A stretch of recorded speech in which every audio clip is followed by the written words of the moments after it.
Operation 24 carat chapter 6। 2 घंटे बाद phone बजा। तुली ने बात की, दूसरी तरफ ल्यू थी। हेलो। मैंने सोचा आरडीएक्स से बात होगी। ल्यू की आवाज़ कानों में पड़ी। तुम? तुली क्या उठा। अब फ़ोन मेरे पास है। मेरा बेटा बंटी कैसा है? खुश है, उसे कोई कमी नहीं होने दी। शुक्रिया। तुली शांत स्वर में बोला। मेरे परिवार के हत्यारों के बारे में बता सकूँ तो मैं जवाब दे चुकी हूँ। अब तुम्हें काम की बात करनी चाहिए। बंटी को मेरे हवाले कर दो। बेटे को वापस पाना चाहते हो तो मेरी दोनों बातें मानो जो मैंने कही हैं। ऑपरेशन टुकिल का ब्यौरा लेकर मुझे दो, और जब तुम मुझे मिलो तो आर्टिस्ट पास नहीं होने चाहिए। मैं तुमसे अकेले ही मिलूंगा। मैंने सब लिख दिया है जो तुम चाहती हो। इतनी जल्दी? 2 घंटे कम नहीं होते।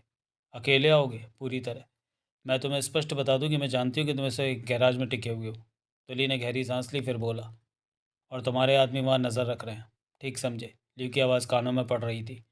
उस्मान के गैरेज पर मेरे आदमियों की नज़र है। वहाँ से सिर्फ तुम ही बाहर निकलोगे। अगर आरडीएस निकले तो मैं तुम्हारे बेटे को मार दूंगी। विश्वास करो, मैं ही निकलूँगा। तुम पर विश्वास करना बेवकूफ़ी होगी, तो नज़र रखवाती रहो। मैं फिर कहती हूँ कि कोई चालाकी मत करना, वरना मैं अपने बेटे को पाना चाहता हूँ। चालाकी क्यों करूँगा? तुली ने कहा। मैं तुम्हें कुछ देर बाद फ़ोन करूँगी, उसके बाद तुम गैराज से निकलना। आना कहाँ है मुझे? जैसा कह रही हूँ वैसा करो, पता चल जाएगा। इसके साथ ही ऊपर से ल्यू ने फ़ोन बंद कर दिया था। तुली कुछ पलों तो फ़ोन को देखता रहा, फिर राघव का नंबर मिला है। कहो। उधर से राघव की आवाज़ आई। तुम तीनों ठीक ठाक बाहर पहुँच छुप गए? तुली ने पूछा। हाँ, सब ठीक है, किसी को शक भी नहीं हुआ। हम गैराज से 1 किलोमीटर दूर मार्केट में हैं। ल्यू का फ़ोन आया था। इसके साथ ही तुली ने सब कुछ बताया। ठीक है, वो जैसे कहती है वैसे करो। हमें बता देना कि वो तुम्हें कहाँ बुला रही है। ज़रूर बताऊँगा। कहने के साथ ही तुली ने फ़ोन बंद किया और कमरे से बाहर निकला। गैराज पर उसने उस्मान को ढूंढा। मुझे एक कार चाहिए, तुली ने कहा। कितनी देर के लिए? 2-3 घंटों के लिए। देर भी हो सकती है। हाँ, तुली ने सिर हिलाया। फिर मेरी ले जाओ। कस्टमर की कार लेनी है तो 2 घंटे में वापस आना होगा। तुम अपनी ही दे दो। पुराने मॉडल की है, लेकिन रास्ते में धोखा नहीं देगी, चलती रहेगी। धन्यवाद तुम्हारा। जो भी मेरे काम आता है उसे मैं कभी नहीं भूलता। सब आर्टिस्ट की मेहरबानी है, वरना मैं तुम्हें नहीं जानता। उस्मान ने गहरी सांस लेकर कहा। अगला दृश्य। फ़ोन बजा। तुली ने बात की, दूसरी तरफ ल्यू थी। तैयार हो? ली की आवाज़ कानों में पड़ी। हाँ। ऑपरेशन टू किल का ब्यौरा लिख लिया है, वो कागज़ मेरे पास है। अकेले आना तुमने, वरना तुम्हारा बेटा। अकेले ही आऊँगा। कार है? उस्मान के लिए। तुम कहो। गैराज से निकलो, दाईं तरफ वाली दिशा में कार पर चलते रहो। कार की स्पीड 45 से ज़्यादा ना हो। ठीक है। फ़ोन तुम बंद नहीं करोगे, मेरे से बातें करते रहोगे। फ़ोन चालू है, तुम बोलती रहो। कहने के साथ ही तुली उस तरफ बढ़ गया जगह कार खड़ी थी। साथ में काम भी करते रहो। कार में बैठो और बाहर निकलो। वही कर रहा हूँ। फ़ोन चालू होने की वजह से तुली आरडीएस को नए हालात के बारे में बता नहीं पा रहा था। तुली कार में बैठा, कार स्टार्ट की, तभी एक तरफ से आता उस्मान दिखा। मैं जा रहा हूँ उस्मान, तुली ने फ़ोन कान से लगाए कहा। जल्दी लौट आऊँगा। आरडीएस को? उस्मान कहता कहता रुक गया। तुली ने उसे खामोश रहने का इशारा किया।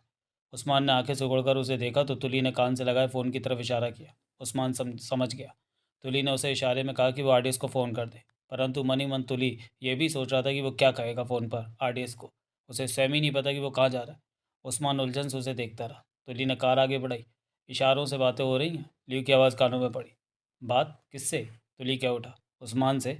मैं किसी से कोई बात नहीं कर रहा। मेरी कार गैरेज से बाहर आ रही है। कार खाली है? पूरी तरह। डिग्गी? वो भी खाली है। तुली की कार सड़क पर आ गई। लीव के कहे अनुसार उसने दाईं तरफ मोड़ ली। सड़क पर पूरा पूरा ट्रैफिक था, भीड़ थी। तुली की कार भी भीड़ का हिस्सा बनकर रह गई। तभी लीव की आवाज़ कानों में पड़ी। तुम्हें अफसोस तो हो रहा होगा। किस बात का? आरडीएस को ना बता पाने का कि तुम इस वक्त क्या कर रहे हो। तुली के माथे पर बल पड़े, आंखें सिकुड़ी। मैं समझा नहीं। मैं जानती हूँ कि सर्विस स्टेशन से बाहर निकली कारों की डिग्गी में बैठकर वो तीनों बाहर जा चुके हैं, और इस वक्त जहाँ हैं वहाँ मेरे आदमी उन पर नज़र रख रहे हैं। तुम लोगों का प्लान ये था कि आर्टिस्ट किसी की नज़र में आए बिना बाहर निकल जाएंगे, और जब मैं तुम्हें बुलाऊंगी तो तुम आर्टिस्ट को बता दोगे कि तुम कहाँ पर मेरे से मिल रहे हो। इस तरह वे भी वहाँ पहुँच। तुम बहुत तेज़ हो। व्यंग कर रहे हो? नहीं, सच में तुम्हारी तारीफ़ कर रहा हूँ। मैं इस वक्त तुमसे इसलिए बातें कर रही हूँ कि तुम फ़ोन पर आर्टिस्ट को अपनी स्थिति ना बता सको। तुली ने गहरी सांस ली। जब तक हम जैसे एजेंट चालाकी से काम लेते हैं तब तक हमारी ज़िंदगी बची रहती है। क्यों तुली? ठीक कहती हो। अब मैं भी तुमसे स्पष्ट बात करता हूँ। 2 बातें। तुली का स्वर सख्त हुआ। कहो। मुझे पूरा भरोसा है कि तुमने ही मेरे परिवार को मारा और फिर मेरे बेटे को उठा लिया।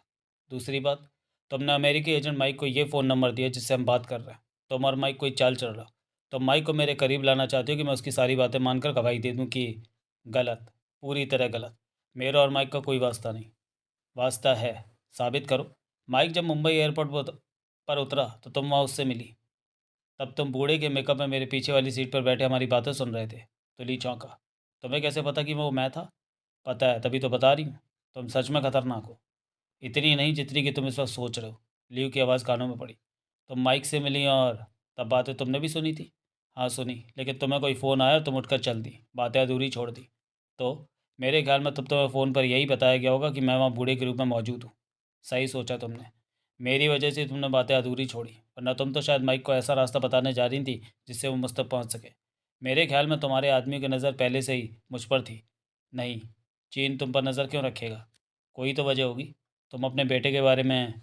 मैं ये कहना चाहता हूँ कि तुम और माइक मिले हुए हो।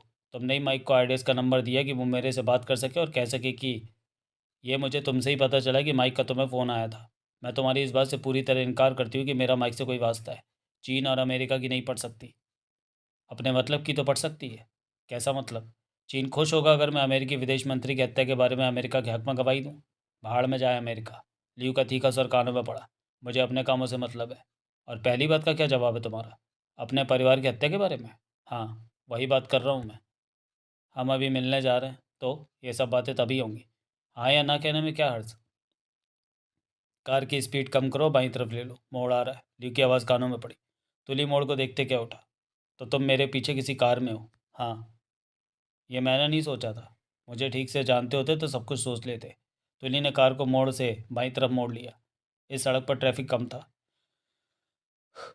तुली की निगाह शीशे पर रही। पीछे का नज़ारा स्पष्ट दिखाई दे रहा था। उसके पीछे पीछे दो कारें इस सड़क पर मुड़ी थी। तुली के होठों में कसाव भरा है। तुली ये जानने की चेष्टा कर रहा था कि ल्यू किस कार में। कुछ चुप्पी के बाद ल्यू बोली।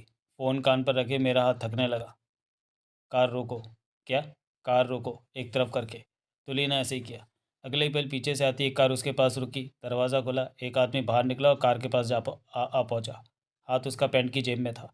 तुली की निगाह उसकी तरफ उठी। बाहर निकलो, उस कार में बैठो। क्यों? तुली दरवाज़ा खोलते बोला। तुम जिससे बात कर रहे थे वो उसी कार में है। तुली कार से बाहर आ गया। उस व्यक्ति ने अपनी जेब की तरफ इशारा करके कहा, शरारत मत करना, मेरे पास रिवॉल्वर है। तुली ने हाथ में पकड़ा फ़ोन बंद करके जेब में रखा और उस कार की तरफ बढ़ गया। पीछे वाली सीट पर, पीछे से उस व्यक्ति ने कहा। तुली ने पीछे का दरवाज़ा खोला, भीतर झाँका।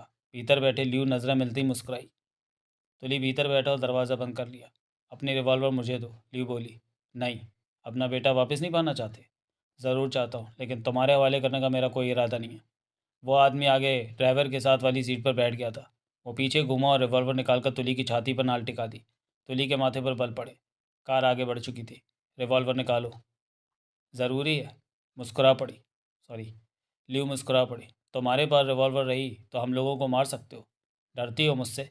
एफआईए के हत्यारे से ज़रूर डरना चाहिए। तो ली ने रिवॉल्वर निकालकर उस आदमी को दे दी। वो रिवॉल्वर थाम सीधा होकर बैठ गया। मेरा बेटा कहाँ है? तो ली ने पूछा। वहीं चल रहे हैं, ल्यू बोली। ऑपरेशन टू किल वाले कागज़ कहाँ हैं? मेरे पास, कमीज़ के भीतर। मुझे दो, जब मेरा बेटा सामने आएगा तब वो कागज़ तुम्हें दूंगा, तो ली ने कहा। मैं जानती हूँ कि तुम्हें मजबूर किया जाए तो तुम वो कागज़ मुझे दे दोगे, लेकिन हर बार ज़बरदस्ती ठीक नहीं। तुम्हारी बात मानी, जब तुम्हारा बेटा सामने आए तभी कागज़ देना। हम कहाँ जा रहे हैं? कुछ देर में पता चल जाएगा। तुम मेरे परिवार के हत्यारों के बारे में बात करने वाली थी, तुली बोला। अभी खामोश रहो, इकट्ठी बातें होंगी। चीन के इस मामले में क्या दिलचस्पी है? लियू खामोश रही। जवाब दो कि सवाल कम पूछो। मैं तभी तुली के पास मौजूद फ़ोन बजने लगा। तुली ने तुरंत फ़ोन निकाला। लियू ने उसके हाथ से फ़ोन ले लिया। तुली ने लियू को देखा। मैं जानती हूँ कि आर्डर तुमसे बात करना चाहते हैं। लियू मुस्कुराई। तुम भी बात कर लेना, लेकिन पहले मैं कर लूँ। तुली ने होठ भींच लिए। लियू ने कॉलिंग स्विच दबाकर हो फ़ोन कान से लगाया। हेलो। आगे बैठा आदमी गर्दन घुमाकर तुली को देखता रिवॉल्वर दिखा कर के उठा। सीधे बैठे रहना, शरारत की तो गोली सीने में उतार दूंगा। तुली उसे देखकर सिर्फ खतरनाक अंदाज में मुस्कुरा कर रह गया। उधर से लियू के कानों में फ़ौरन आवाज़ नहीं पड़ी। बोलो भी। लियू फ़ोन पर मुस्कुराते हुए कह उठी। कौन हो तुम? राघव धर्मा या एक्स्ट्रा? राघव। राघव की आवाज़ कानों में पड़ी। खूब। तुली कहाँ है? मेरे पास। और तुम लियू हो? सही पहचाना। वैसे तुम सोच तो रहे होगे कि तुली ने तुम्हें फ़ोन करके क्यों नहीं बताया कि क्या हो रहा है। ज़रूर सोच रहे हम। मैंने तुली को मौका ही नहीं दिया वो तुमसे बात कर सके, क्योंकि मैं जानती थी तुम तीनों सर्विस गैराज से कारों की डिग्गी में छुपकर बाहर निकल चुके हो। इस वक्त भी मेरा आदमी तुम लोगों को देख रहा है। ओह। कैसा रहा? यूँ हंसी। बहुत बढ़िया। राघव की आवाज़ कानों में पड़ी। तुली तुम्हारे पास कैद है? नहीं, दोस्तों की तरह है, मेरी बगल में बैठा है। आवाज़ तुली के कानों में पड़ी। लियो हमारी इस चाल को समझ गई थी कि तुम लोग पहले ही गैराज से निकल। ये बात। अब क्या हो सकता है? मेरे ख्याल में कुछ भी नहीं। तुली ने भिचे स्वर में कहा। इस वक्त क्या पोजीशन है? ये लोग मुझे कार में कहीं ले जा रहे हैं, शायद मेरे बेटे के पास। तूने ऑपरेशन टू किल के कागज़ लिखे नहीं, जब ल्यू को पता चलेगा तो। हाँ, ये बात तो है। हमें बता तू किस तरफ है। कोई फ़ायदा नहीं। तुली ने ल्यू पर निगाह मारी। ल्यू मुस्कुराते हुए तुली को देख रही थी, क्योंकि मंजिल का पता नहीं। तुली ने बात पूरी की। बस, ल्यू बोली, बात बंद कर दो। तुली ने गहरी सांस ली और फ़ोन बंद करके अपनी जेब में रख लिया। कैसा लग रहा है तुली? तुली ने गहरी सांस ली और शीशे से बाहर देखने लगा। एफआईए ने तुम्हारे साथ जो किया वो साधारण बात है। वक्त आने पर सरकारें अपने ही जासूसों की बलि दे देती हैं। ये कोई नई बात नहीं। लेकिन एफआईए के व्यवहार ने तुम्हें दुख तो पहुंचाया होगा। तुली कुछ नहीं बोला, चुप रहा। कुछ तो बात करो। तुली ने ल्यू को देखा, फिर शांत स्वर में कह उठा। तुमने मेरे परिवार की हत्या कैसे करवाई? कुछ देर बाद हम यही सारी बातें करेंगे, ल्यू ने मुस्कुराकर जवाब दिया। तुम हाँ तो कहो कि मेरे परिवार को तुमने। हाँ या ना, जो भी कहना कुछ देर में कहूँगी। कार तेज़ी से दौड़ी जा रही थी। अगला दृश्य। राघव ने फ़ोन बंद किया और पास खड़े धर्मा एक्स्ट्रा को देखा। राघव की निगाह आसपास घूमी। वो सड़क के किनारे खड़े थे। काफ़ी लोग आ जा रहे थे। कोई उन पर नज़र रख रहा हो तो उसे पहचान पाना आसान नहीं था। उसे खामोश पाकर एक्स्ट्रा क्या उठा। कुछ तो बोल। वो चीनी जासूस लियो में झटका दे गई। राघव ने कहा। कैसे? वो जानती है कि हम कैसे उस्मान के गैरेज से निकले। इस वक्त वो हम पर नज़र रख रही है। धर्मा और एक्स्ट्रा की नज़रें घूमी। कोई फ़ायदा नहीं, इतनी भीड़ में हम नज़र रखने वाले को नहीं पहचान सकते, राघव ने कहा। और तुली? धर्मा ने पूछा। वो ल्यू के साथ है। ल्यू ने उसका फ़ोन चालू रखकर उससे बातें करके उसे मौका ही नहीं दिया कि हमें फ़ोन कर सके। तब हम जब भी नंबर मिलाते हैं तो वो नहीं लग रहा था। ल्यू तुली को कहाँ ले जा रही है? तुली को भी ये बात नहीं मालूम थी। फिर तो तुली खतरे में है, लेकिन हम कुछ नहीं कर सकते। वो बहुत तेज़ निकली। आखिर उसे पता कैसे लगा कि हम सर्विस सेंटर की कारों की डिग्गी में बैठकर निकलें? उसके आदमी हर बाहर जाने वाली कार पर नज़र रख रहे होंगे, पीछा करते होंगे कार का। इस तरह वो जान गए कि हम कैसे बाहर निकले। परंतु हमसे एक बड़ी गलती हो चुकी है। क्या?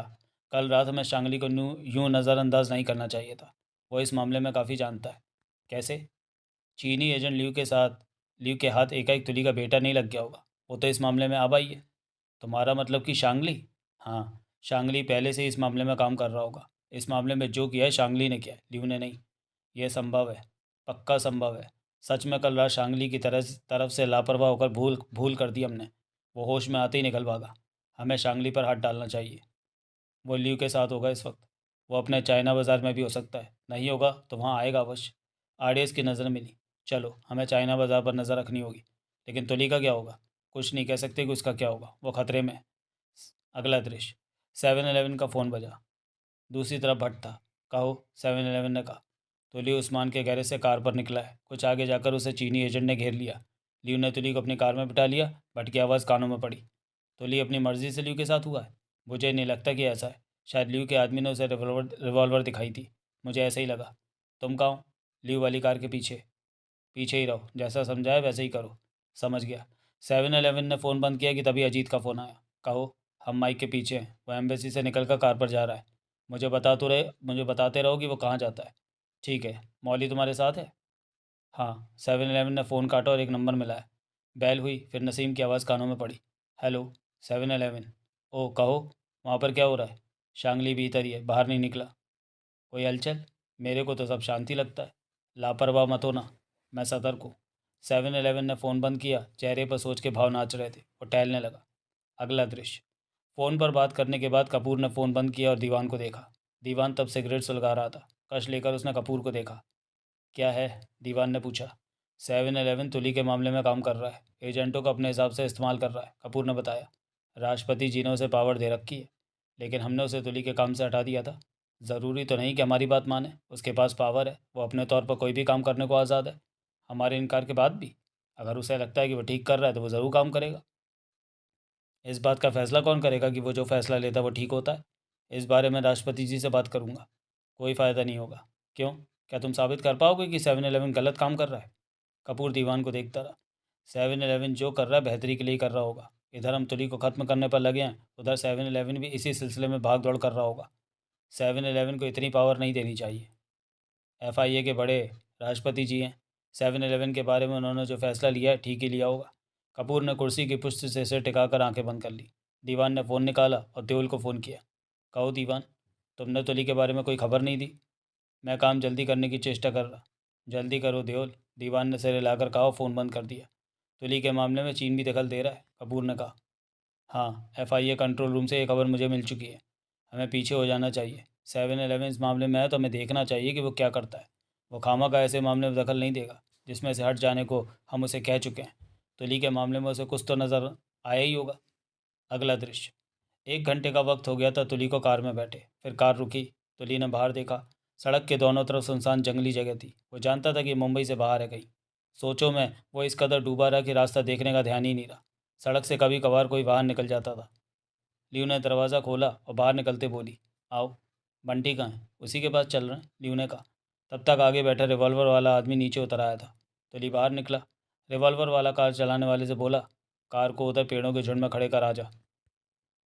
तुली की नज़रें आसपास फिर रही थी। चल, वो तुली से बोला। तुली चल पड़ा। लियो आगे थी और जंगल के भीतरी हिस्से में जा रही थी। फिर तुली और उसके पीछे वो रिवॉल्वर वाला गहरी खामोशी थी। सड़क पर से निकलने वाले वाहन की आवाज़ रह रहकर कानों में पड़ रही थी। 2-3 मिनट में जंगल जैसी जगह में चलने के पश्चात तुली को झोपड़ी जैसा एक मकान बना दिखने लगा। वो मकान लकड़ी का बना हुआ था। सड़क पर से वह मकान उचित दूरी पर था कि किसी की नज़र नहीं पड़ सकती थी। मकान के बाहर अलग अलग दिशाओं में 2 आदमी टहल रहे थे। शायद वो वहाँ के हथियारबंद पहरेदार थे। लियो, तुली और वो रिवॉल्वर वाला मकान पर आ पहुँचे। अगला दृश्य। 7-11 को मौली का फ़ोन आया। कहो, हम माइक के पीछे हैं। माइक घनी आबादी वाले इलाके में पहुंचा है। टैक्सी छोड़कर पैदल ही गलियों में प्रवेश कर गया है। जगह का नाम बोलो। माहिम। वो शांगली के पास जा रहा होगा। 7-11 होठ से कोड़ते हुए क्या उठा। शांगली? मौली की आवाज़ कानों में पड़ी। चीनी एजेंट है वो। नज़र रखो उस पर और मुझे बताते रहो। 1 मिनट। उसके बाद कुछ देर तक मौली की आवाज़ नहीं आई। फिर आई। वो एक मकान की बेल बजा रहा है। उस मकान का नंबर 2/19 है। शायद, क्योंकि मेरे सामने वाले मकान का नंबर 2/15 है। वो 19 नंबर ही होगा। क्यों? ये पक्का है कि माइक शांगली के पास ही गया है। वहाँ शांगली है। दरवाज़ा खुल गया। वो भीतर जा रहा है। चला गया। दरवाज़ा बंद हो गया। अजीत तुम्हारे साथ है? हाँ, वहीं रहो और नज़र रखो। जो भी नई बात हो मुझे फ़ौरन खबर दो। 7-11 ने कहा। ठीक है। 7-11 ने फ़ोन बंद किया कि तभी वो पुनः बजने लगा। हेलो। बट उस तरफ था। लियो तुली को लेकर मुंबई नासिक रोड पर एक वीराने में पहुंची है। वहाँ पर जंगल जैसे वीराने में लकड़ी का एक पुराना मकान खड़ा है। तीनों उसमें चले गए हैं। मकान के बाहर 2 आदमी पहरा दे रहे हैं। इसका मतलब भीतर भी आदमी होंगे। होने तो चाहिए। वो तुली के साथ क्या करने का इरादा रखते हैं? 7-11 ने पूछा। यकीन के साथ कुछ नहीं कहा जा सकता। वहाँ कुछ तो हो गई। तुली लियो के साथ दोस्ती करने से उतरा। इस वक्त अपने परिवार के हत्यारों की तलाश कर रहा है। अपने बेटे को भी। हाँ। अब मैं क्या करूं? तुम अकेले हो? हाँ। भुवन को उस्मान के गैराज पर नज़र रखने के लिए वहीं छोड़ आया था, क्योंकि आर्टिस्ट गैराज में ही थे। भट्ट की आवाज़ कानों में पड़ी। क्षणिक सोचने के बाद 7-11 क्या उठा। भट्ट, अब तुमने हिम्मत से काम लेना है। बहुत हिम्मत है मुझ में। तुम कैसे देखोगे कि लकड़ी के उस मकान के भीतर क्या हो रहा है? 7-11 ने पूछा। कठिन है। बाहर 2 आदमी हैं। उन पर बारी बारी काबू पाओ। इस तरह की आहट ना हो। यह ज़रूरी है कि वो तुम्हारे रास्ते से हट जाए। उसके बाद तुझे ये देखना है कि भीतर क्या हो रहा है। अगर तुली खतरे में हो तो उसकी सहायता करनी है। सहायता? हाँ। वो खतरे में पड़े तो उसे निकालना है वहाँ से। तुली को नुकसान नहीं होना चाहिए। समझ गया। होशियारी से उन दोनों से निपटो। 7-11 ने कहा और फ़ोन काटा। उसी पल पुनः 7-11 का फ़ोन बजा। दूसरी तरफ नसीम था। अजीत और मौली मुझे मिल गए हैं। माइक और शांगली के घर आ गया है। मौली को बता दिया है मैंने कि क्या करना है। तुम उनके साथ रहो। 7-11 ने कहा और फ़ोन बंद करके जेब में रखा। फिर फ्रिज से पानी की बोतल निकालकर पानी पीने लगा। चेहरे पर गंभीरता और सोच के भाव थे। 7-11 का फ़ोन फिर बजा। कहो। 7-11, मैं शांगली के चाइना बाज़ार पर अशोक के साथ। मुझे मालूम है रावत, वहाँ कुछ हुआ? 7-11 ने पूछा। अभी अभी चाइना बाज़ार पहुँचे हैं। उनके इरादे ठीक नहीं। आरडीएस चाइना बाज़ार में? 7-11 के माथे पर बल नजर आए। हाँ, वो तीनों खतरनाक मूड में हैं। तुम्हें गलती हो रही है। उन्हें फिर देखो, वो आरडीएस नहीं होंगे। 7-11 ने कहा। वो आरडीएक्स ही हैं। वो झगड़े के मूड में लगते हैं। रावत की आवाज़ पुनः कानों में पड़ी। वो वहाँ शांगली की तलाश में आए होंगे, लेकिन शांगली कहीं और है। वहाँ झगड़ा नहीं होगा, परंतु हो सकता है कि वो शांगली के लौटने तक वहीं रहे। देर सवेर में अवश्य वहाँ आएगा। तो हम क्या करें? उन पर नज़र रखो। मैं अभी भुवन को भी तुम दोनों के पास भेज रहा हूँ। उन पर नज़र रखकर हमें क्या करना है, ये मैं फिर बताऊँगा। कहने के साथ ही 7-11 ने फ़ोन काटा और भुवन को फ़ोन किया। कहो 7-11। उधर से भुवन की आवाज़ आई। तुम उस्मान के गैराज पर नज़र रख रहे हो? 7-11 ने पूछा। हाँ, भीतर आरडीएस। आरडीएस भीतर नहीं है। तुमने शायद ठीक से वहाँ नज़र नहीं रखी। आरडीएस भीतर ही हैं। भवन की तेज़ आवाज़ आई। आरडीएस इस वक्त चाइना बाज़ार में रावत और अशोक की नज़रों में है। ओह। भुवन की गहरी सांस लेने का स्वर सुनाई दिया। लेकिन मैं लापरवाह नहीं हुआ।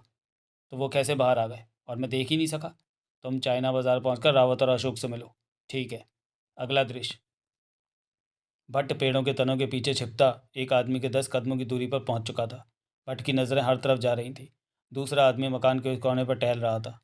कभी कभार वो टहलते हुए मकान के उस तरफ ओट में हो जाता तो मिनट भर बाद वो फिर दिखाई देने लगता। इस आदमी पर हाथ डालते हुए उस आदमी की पोजीशन भी देखनी थी कि वो सतर्क ना हो। भट्ट की तरफ वाला आदमी हर 2-3 कदम टहलने के पश्चात रुक जाता था। वो कुछ सुस्त सा लग रहा था। उसकी पैंट की जेब का उभार बता रहा था कि वहाँ रिवॉल्वर पड़ी है। पेड़ के तने के पीछे छिपे भट्ट की निगाह दूर दूसरे पर थी। वो एक छोटे से दायरे में चक्कर लगाकर वापस लौटता था और अब वापस लौट रहा था। कुछ ही पलों बाद उसने फिर मकान की ओर में चले जाना था। इधर वाले की पीठ थी भट्ट की तरफ। फिर वो दूर वाला मकान की ओर में चला गया। यही मौका था। भट्ट ने रिवॉल्वर निकाली और पेड़ के तने के पीछे से निकलकर दबे पांव उसकी तरफ लपका। अभी 2 कदम ही आगे बढ़ा कि जाने क्या हुआ, वे एकाएक पलटा। भट्ट को ऐसी आशा नहीं थी। भट्ट पर निगाह पड़ते ही वो व्यक्ति जोरों से चीखा। उसकी आंखें हैरानी से फैल गई। हाथ जेब में पड़े रिवॉल्वर की तरफ बढ़ाया। भट्ट चाहता तो उसे आसानी से गोली मार सकता था, परंतु गोली का शोर सब कुछ बिगाड़ देता। भट्ट 4 कदम दूर था जब उसने रिवॉल्वर निकाली। भट्ट ने रिवॉल्वर थामे चीते की भांति लंबी छलांग मारी और सीधा उससे जा टकराया।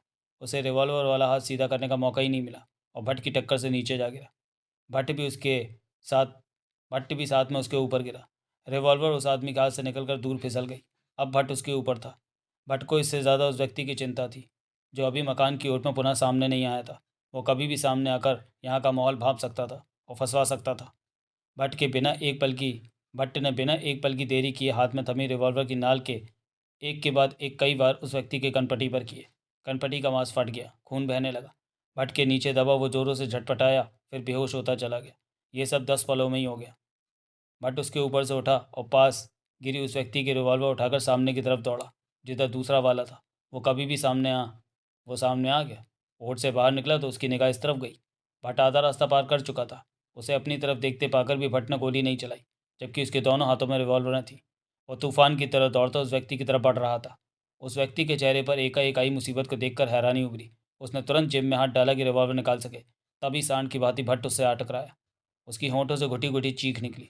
पाँव उसके उखड़ गए। वो 2 कदम दूर जा गिरा। फिर तुरंत ही संभला तो भट्ट को अपने सिर पर खड़े पाया। दोनों हाथों में रिवॉल्वरें थीं। एक रिवॉल्वर भट्ट ने जेब में डाल ली, दूसरी उस पर तनी हुई थी। उस व्यक्ति ने भट्ट को देखा, सूखे होंठों पर जीभ फेरी। भट्ट की खतरनाक निगाह हर तरफ घूमी, परंतु सब ठीक था। बाहर जो हुआ उसकी आहट भीतर वालों तक नहीं पहुंची थी। कौन हो तुम?" वो सूखे स्वर में बोला। भट्ट थोड़ा सा झुका और रिवॉल्वर की नार उसके माथे पर रख दी। वो कांप उठा। "मुझे मत मारना।" उसके होंठों से डरा स्वर निकला। "भीतर कितने लोग हैं?" भट्ट गुर्राया। "भीतर 4। ल्यू और उस आदमी को मिलाकर जिसे लेकर ल्यू यहाँ पहुंची है?" "नहीं, उन्हीं को मिलाकर 6 हैं। मुझे मत मारना।" "तो कुल 4 हैं भीतर।" उसने डरे भाव से सिर हिलाया। भट्ट ने अभी भी उसके माथे से रिवॉल्वर लगा रखी थी। "मुझे मत मारो, रिवॉल्वर हटा लो।" भट्ट ने रिवॉल्वर हटा ली। वो अभी भी झुका हुआ था उस पर। तुम कौन हो?" भट्ट ने हाथ में दबी रिवॉल्वर को नाल से थामा। उस व्यक्ति की आंखें फैल गई। "चीखना मत, मैं तुझे सिर्फ डराने की कोशिश कर रहा हूँ।" भट्ट ने खतरनाक स्वर में कहा। "चीखा तो गोली मार दूंगा।" उस व्यक्ति ने उसी पल होंठ बंद करके भींच लिए। भट्ट ने दांत भींचकर रिवॉल्वर के दस्ते से उसकी कनपटी पर 2 बार किए। वो बेहोश हो गया। भट्ट ने रिवॉल्वर को ठीक से पकड़ा और लकड़ी के मकान के पास जा पहुंचा। ऐसी जगह तलाश करने लगा जहां से वो मकान के भीतर देख सके, भीतर वालों की बातें सुन सके। जल्दी उसे ऐसी जगह मिल गई। अगला दृश्य। उस मकान के फर्श पर भी लकड़ी के तख्ते बिछाए गए थे। मकान में ज़्यादा सामान नहीं था। बैठने के लिए कुर्सियाँ, टेबल के अलावा बेड भी था। वहाँ 3 कमरे थे। एक कमरा अन्य 2 की अपेक्षा बड़ा था। वहाँ 3 आदमी दिखे जिन्होंने उसका मुस्कुराकर स्वागत किया। ल्यू तुली को लेकर बड़े वाले कमरे में पहुंची। वो कुर्सियों पर बैठी। रिवॉल्वर वाला व्यक्ति उसके पास ही मौजूद रहा। दूसरों ने उन्हें पानी पिलाया। फिर ल्यू ने उन्हें चाय बना लाने को कहा। तुली की निगाह ल्यू के चेहरे पर जा टिकी। "जगह कैसी लगी तुली?" ल्यू ने पूछा। "बढ़िया।" तुली शांत था। "हाँ, इस जगह पर अचानक कोई खतरा नहीं आता। वो आर्टिस्ट को तो इस जगह का पता ही नहीं चल सकता।" "ठीक कहती हो। मेरा बेटा कहाँ है?" "पहले कागज़ दो जहाँ तुमने ऑपरेशन डुगिल की डिटेल लिखी है," ल्यू बोली। "मेरे बेटे को सामने लाओ, फिर मैं तुम्हें वो कागज़ दे दूंगा। यहाँ पर तुम अपनी शर्त रखने की स्थिति में नहीं हो। हम एक दूसरे को अपनी ताकत दिखाने के लिए नहीं मिले, सौदे के लिए मिले हैं," तुली ने कहा। "मैं अपने आदमी को फ़ोन करती हूँ, वो तुम्हारे बेटे को ले आएगा।" कहकर ल्यू ने फ़ोन निकाला। "तुम्हें पहले ही फ़ोन कर देना चाहिए था," तुली ने कहा। ल्यू नंबर मिलाने लगी, बात हो गई। "हेलो," शांगली की आवाज़ कानों में पड़ी। "शांगली, तुली का बेटा कैसा है?" "मैं उसे माइक के हवाले करने जा रहा हूँ। यही प्लान था ना हमारा?" शांगली की आवाज़ कानों में पड़ी। "हाँ, तुली मेरे सामने बैठा है, उसे अपना बेटा चाहिए।" ल्यू ने तुली पर निगाह मारकर सरल स्वर में कहा। "उससे तुम निपटो।" बंटी को माइक के हवाले करके मैं चाइना बाज़ार जाऊँगा, वहाँ भी सब संभालना है। 7-Eleven से सतर्क रहना, उसकी मैं परवाह नहीं करता, वो मेरा कुछ नहीं बिगाड़ सकता। उधर से शांगली ने कहा, ठीक है फिर बात करूँगी। कहकर लियू ने फ़ोन बंद कर दिया और तुली को देखा। तुली की निगाह लियू पर थी। तुम्हारा बेटा आधे घंटे में यहाँ पहुँच जाएगा, अब तो कागज़ मुझे दो। बंटी के मेरे सामने आती मैं कागज़ तुम्हें दे दूँगा। ठीक है, थोड़ा इंतज़ार और सही, लियू ने सिर हिलाया। तुम मुझे मेरे परिवार के हत्यारों के बारे में बताने वाली थी। क्या तुमने मारा मेरे परिवार को? क्या करोगे जानकर? जिसने भी मेरे परिवार को मारा वो जिंदा नहीं बचेगा। तुली का लहजा कठोर हो गया। तुम उसका कुछ नहीं बिगाड़ सकते। क्यों? क्योंकि तुम्हारे परिवार को मैंने मारा है, शांगली ने मारा है। हमारे इशारों पर ही तुम्हारा परिवार मारा गया। तुली के माथे पर बल पड़े। तुमने? शांगली ने? हाँ, हम वापस चीन चले जाएंगे। तुम चीन तक हमारे पीछे नहीं आ सकते। तुम हमारा कुछ नहीं बिगाड़ सकते। तुली अजीब सी निगाहों से लियू को देखने लगा। विश्वास नहीं आता, तुली के होठों से निकला। किस बात का? कि चीनी एजेंटों ने मेरे परिवार की हत्या की है। मैं सच कह रही हूँ, झूठ क्यों बोलूँगी? तुम लोगों ने मेरे परिवार को क्यों मारा? क्या फ़ायदा था इसमें चीन का? हमें बिना फ़ायदे के कभी भी किसी मामले में दखल नहीं देते। तभी तो पूछ रहा हूँ कि जब एफआईए तुम्हें मारने लगी तो चीन की दिलचस्पी तुम में जागी। हमारे एजेंट शांगली ने सारे मामले का पता लगाया और तुम पर नज़र रखनी शुरू कर दी। क्यों? क्योंकि चीन चाहता था कि अमेरिकी विदेश मंत्री ड्यूक हैरी की हत्या के मामले में इंडिया की सरकार फंसे। तब तक माइक भी इंडिया आ गया था। ऑपरेशन टू किल की सच्चाई जानने के लिए एफआईए को अपने पीछे पड़ा देखकर तुम सीआईए माइक से मिले और तुम दोनों में पट गई। वो तुम्हें चालाकी से एफआईए के लोगों से बचाकर अमेरिका ले गया। तुली की निगाह ल्यू पर थी। चीन भी चाहता था कि तुम अमेरिका के हक में गवाही दो और बात बढ़े। फिर तभी शांगली को पता चला कि एफआईए स्पेशल एजेंट 7-Eleven तुम्हें ख़त्म करने के लिए अमेरिका चला गया। तो शांगली के इशारे पर अमेरिका में भी चीनी एजेंट तुम पर नज़र रखते रहे। तब तुम वूस्टर शहर में थे। फिर एक दिन वहाँ 7-Eleven की तरफ से आर्टिस्ट तुम्हें मारने पहुँच गए, परंतु तुम जाने वहाँ से कैसे निकल गए। चीनी एजेंटों को भी तुम्हारे निकल जाने की खबर न मिली और उधर सीआईए ने तुम्हारे मारे जाने की घोषणा कर दी। शांगली को पता लग चुका था कि तुम जिंदा हो। सीआईए ने तो इसलिए तुम्हारे मरने की खबर फैलाई कि एफआईए तुम्हें मरा मानकर आराम से बैठ जाए और वो चुपके से तुम्हें ढूंढ लें। एफआईए ने तुम्हारे मारे जाने की खबर पर यकीन कर लिया। तो लिली को देखती रही। तुली ल्यू को देखता रहा। इधर सीआईए ने तुम्हारी तलाश चुपके से जारी रखी। चीनी एजेंटों की सीआईए की तलाश पर नज़र थी, परंतु तुम कहीं भी नहीं मिल रहे थे। जबकि चीन चाहता था कि तुम जल्दी से अमेरिका के हाथ लग जाओ। ऐसे में शांगली ने बहुत बढ़िया तरकीब निकाली। वो तरकीब थी तुम्हारे परिवार को ख़त्म कर देने की। तुली के दांत भिज गए। शांगली का ख्याल था कि अपने परिवार की मौत की खबर सुनकर तुम अवश्य सामने आओगे। ऐसा हुआ भी। तुम पहले सीआईए को फ्लोरिडा एयरपोर्ट पर दिखे। फिर खबर मिली कि तुमने क्रोशिया में एफआईए मोहन सूरी को मार दिया। शांगली तुरंत समझ गया कि अब तुम इंडिया में कभी भी पहुंच सकते हो और तुम पहुंचे। चीनी एजेंट की नज़र में आ गए। उसके बाद से तुम पर बराबर नज़र रखी जाने लगी। तुम्हें एहसास भी नहीं हुआ कि तुम पर नज़र रखी जा रही है। मेरा बेटा तुम लोगों तक कैसे पहुंचा? तुली का चेहरा धधक रहा था। उस दिन जब तुम्हारे परिवार को मारा गया तो तुम्हारे परिवार पर नज़र रखने वाले 2 एजेंट वहाँ की भीड़ में शामिल थे। उन्होंने तुम्हारे बेटे को वहाँ जिंदा देखा तो उसे उठा लाए। शांगली ने उसे हिफाजत से रख लिया कि कभी तुरुप के पत्ते के तौर पर उसका इस्तेमाल किया जाएगा। मैं जानता हूँ तुम सच कह रही हो। कैसे जाना? क्योंकि चीन हर हाल में चाहेगा कि इंडिया के संबंध अमेरिका से बिगड़ें। लियू मुस्कुरा रही थी। लेकिन इसके लिए मेरे परिवार को मारने की ज़रूरत नहीं थी। गलत हरकत की गई। तुली का चेहरा बेहद कठोर हो रहा था।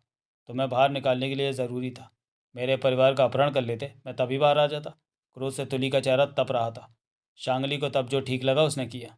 ये बताओ कि अब क्या खेल खेल रही हो? खेल? हाँ। इस वक्त तुम मुझसे ऑपरेशन टुकिल की लिखित जानकारी क्यों लेना चाहती हो? वो चीन के किसी काम की नहीं है। मुझे पूरा विश्वास है कि तुम माइक से मिली हुई हो और मेरा झुकाव माइक की तरफ कराना चाहती हो। बकवास मत करो, ल्यू गर्रा उठी। मेरा माइक से कोई वास्ता नहीं है। तुम झूठ। तभी ल्यू का फ़ोन बजा तो ली ने होंठ भींच लिए। हेलो, ल्यू ने बात की। अब तुम कह सकती हो कि बंटी को माइक हमारे ठिकाने पर हमला करके ले गया। शागली की आवाज़ कानों में पड़ी। क्या? ल्यू चौंकी, फिर फ़ोन बंद कर दिया। चेहरे पर परेशानी स्पष्ट नज़र आने लगी। क्या हुआ? तो ली भिजे दांतों से क्या उठा। तुम्हारा बेटा। क्या हुआ बंटी को? तो ली दहाड़ा। हमारे ठिकाने पर माइक ने कुछ लोगों के साथ हमला किया और तुम्हारे बेटे को ले गया। अगला दृश्य। 7-Eleven का फ़ोन बजा। नसीम का फ़ोन था। कहो। 7-Eleven ने बात की। माइक उस मकान से निकला है। उसके साथ 11-12 साल का लड़का है। 12 साल का लड़का? हाँ। लड़का डरा सहमा है। माइक ने उसकी कलाई सख्ती से थाम रखी है। वो तुली का बेटा होगा। 7-Eleven के ऑटो से निकला। तुली का बेटा? यकीनन वो बच्चा वही होगा। 7-Eleven ने दड़ता भरे स्वर में कहा। उस बच्चे को उससे छीन लो। माइक आसानी से बच्चा हमारे हवाले नहीं करेगा। पहले यही कोशिश करो कि काम आराम से हो जाए। ज़रूरत पड़े तो गोली भी चला सकते हो। समझ गया। उसने मोबाइल निकाला निकाला है। वो शायद किसी को फ़ोन कर तुम अपना काम करो, अजीत मौली भी तुम्हारे साथ है, मुझे सफलता चाहिए। 7-Eleven ने कहकर फ़ोन बंद कर दिया। अगला दृश्य। तुली के चेहरे पर खतरनाक भाव नाच उठे। तुम कह क्यों नहीं देती कि माइक के साथ मिलकर तुम खेल खेल रही? बकवास मत करो, मुझे क्या ज़रूरत है माइक के साथ मिल जाने की? लियो भड़क उठी। हम ऐसा क्यों करेंगे? ताकि मैं समझूं कि माइक मेरा भला चाहता है। वो मेरा बेटा मेरे हवाले करेगा और मैं अमेरिका का गवाह बन जाऊंगा इंडिया के खिलाफ। बकवास। प्लान बुरा नहीं है तुम्हारा, परंतु मुझे आभास हो गया है कि तुम लोग गलत सोच रहे हो। जो भी सोचो, मुझे उससे कोई वास्ता नहीं है। तभी तुली के पास मौजूद फ़ोन बजने लगा। ये तुली खतरनाक स्वर में लियो से कह उठा, माइक का फ़ोन होगा, वो मुझे बताएगा कि मेरा बेटा उसके पास है। तुम पागल हो गए हो, ली ने कड़वे स्वर में कहा। तुली ने फ़ोन निकाला और कॉलिंग स्विच दबाकर कान से लगाया। हेलो तुली। माइक का उत्साह से भरा स्वर कानों में पड़ा। मैं तुम्हें जो बताने जा रहा हूँ तो उससे तुम उछल जाओगे। तुली ने गहरी सांस ली। तुम्हारे बेटे बंटी को मैंने पा लिया है, इस वक्त मेरे पास है। माइक की आवाज़ कानों में पड़ी। कैसे पाया? तुली का स्वर शांत था। लियू की मुस्कुराती निगाह तुली पर थी। शांगली के कब्जे में था, मुझे खबर मिली तो मैं अपने आदमी लेकर वहाँ पहुँच गया। मैंने तुम्हारे बेटे को ढूंढ निकाला। बात करोगे? कराओ। फिर 2 पलों बाद बंटी की आवाज़ कानों में पड़ी। पापा, आप हैं? हाँ। तुली को अपना दिल डूबता सा महसूस हुआ। मैं हूँ बेटा, मैं। पापा, मैं आपके पास आना चाहता हूँ। हाँ हाँ, मैं आ रहा हूँ बंटी। तुली की आंखों में पानी चमक उठा। मम्मी को किसी ने मार। इसके बाद बंटी की आवाज़ आनी बंद हो गई। तुली फ़ोन कानों पर लगे रखे ठगा सा रह गया। उस तरफ से उठा पटक की आवाज़ आने लगी थी। बंटी, बंटी, क्या हुआ बंटी? फिर एकाएक के कनेक्शन कट गया। तुली के चेहरे पर घबराहट, गुस्सा था, शरीर में कंपन था। क्या हुआ तुली? वो बंटी माइक के पास था, लेकिन वहाँ कुछ हुआ। कुछ हो गया है वहाँ। तुली थके स्वर में क्या उठा। ल्यू चुप रही। तुली ने सुलगती निगाहों से ल्यू को देखा। मैंने ठीक कहा था कि बंटी माइक के पास होगा। तुम दोनों मिले हुए हो। जाने दो। तुमने अभी अभी कबूला है कि मेरे परिवार की मौत में तुम्हारा और शांगली का हाथ है। तुम दोनों ने मेरे परिवार को मारा है। मैं तुझे जिंदा नहीं। कहते हुए तुली ने उठना चाहा कि तभी उसकी गर्दन पर रिवॉल्वर आ लगी। बैठा रह। पीछे मौजूद रिवॉल्वर वाला गुर्राया। तुली दांत पीसता बैठा रहा, ल्यू को देखता रहा, गुर्राता रहा। ल्यू पास आई और तुली की कमीज में फंसे कागज बाहर निकाले। मैं तुझे जिंदा नहीं छोड़ना। मैं तुझे जिंदा नहीं छोड़ूंगा, कमीनी औरत। ल्यू ने कागज़ों को देखा, वो खाली थे, कुछ भी नहीं लिखा था उनमें। तो तुम खाली कागज़ लेकर मेरे पास आए, ल्यू ने तीखे स्वर में कहा। तू मेरे हाथों से मरेगी। तुली गुर्रा उठा। मार दूँ इसे? रिवॉल्वर वाला क्या उठा। नहीं, इसे मारने का कोई फ़ायदा नहीं, ये हमारे काम का नहीं है। इसके हाथ पांव बांध कर इसे यहीं छोड़ दो। तभी एक आदमी भागता हुआ वहाँ आया।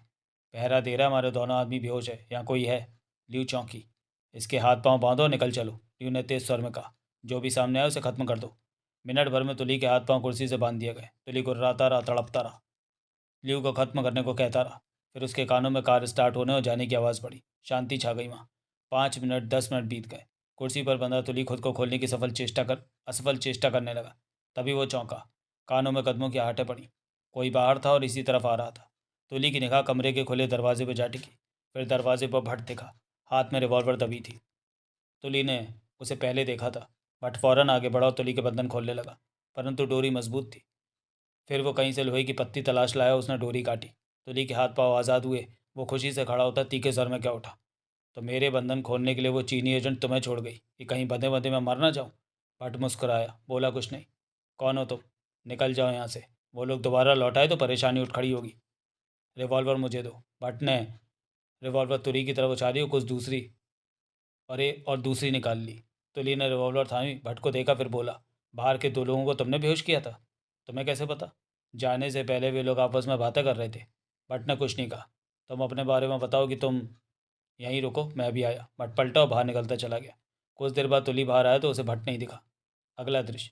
तुली को हाईवे पर कुछ देर पैदल चलने के पश्चात नासिक से मुंबई जाती बस मिल गई थी। 1 घंटे के सफ़र के पश्चात वो मुंबई पहुंचा। कानों में बंटी की आवाज़ गूंज रही थी। ये जानकर उसे राहत मिली थी कि वो जिंदा है और सही सलामत है। परंतु फ़ोन पर बात करते करते उस वक्त उधर अवश्य कोई गड़बड़ हुई थी, कुछ हुआ था। बंटी के बारे में तुली अब पहले से भी ज़्यादा परेशान हो गया था, लेकिन इस बात का चैन भी था कि परिवार के हत्यारों को पता चल गया। लियू ने खुद स्वीकार किया था कि उसने शांगली ने उसके परिवार का सफाया किया। तुली जानता था कि यह काम शांगली ने किया है। लियू के कहने के ढंग से वो समझ गया था कि लियू इस मामले में बाद में आई। शांगली शुरू से ही इस मामले में था। अब शांगली को भी खत्म करना था उसने, परंतु बंटी को भी तो शीघ्र ढूंढना था। उसकी जान खतरे में थी। तभी तुली के पास मौजूद धर्मा वाला फ़ोन बजने लगा। हेलो, तुली ने बात की। उधर से गहरी सांस लेने की आवाज़ आई। फिर माइक का सर कानों में पड़ा।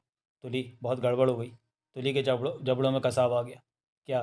तुम्हारे बेटे को कुछ लोग मेरे हाथों से छीन कर ले गए? अब नई चाल चल रहे हो? नई नई चाल? पहले कौन सी चाल चली मैंने तुम्हारे साथ? माइक की आवाज़ कानों में पड़ी। लियो ने मुझे सब कुछ बता दिया है। क्या? यही कि तुम और लियो मिलकर मेरे सामने ड्रामा कर रहे थे। माइक।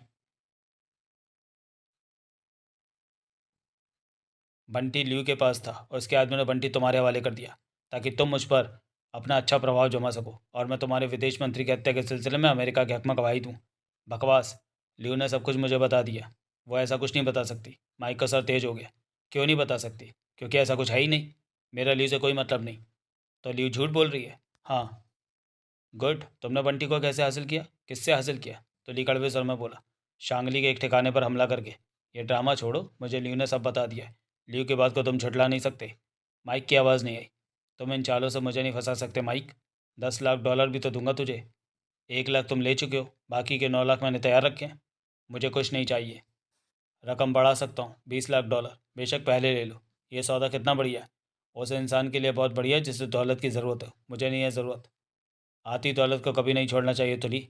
भाड़ में जाओ। तुली ने सख्त स्वर में कहा और फ़ोन बंद कर दिया। आगे बढ़ता रहा तुली।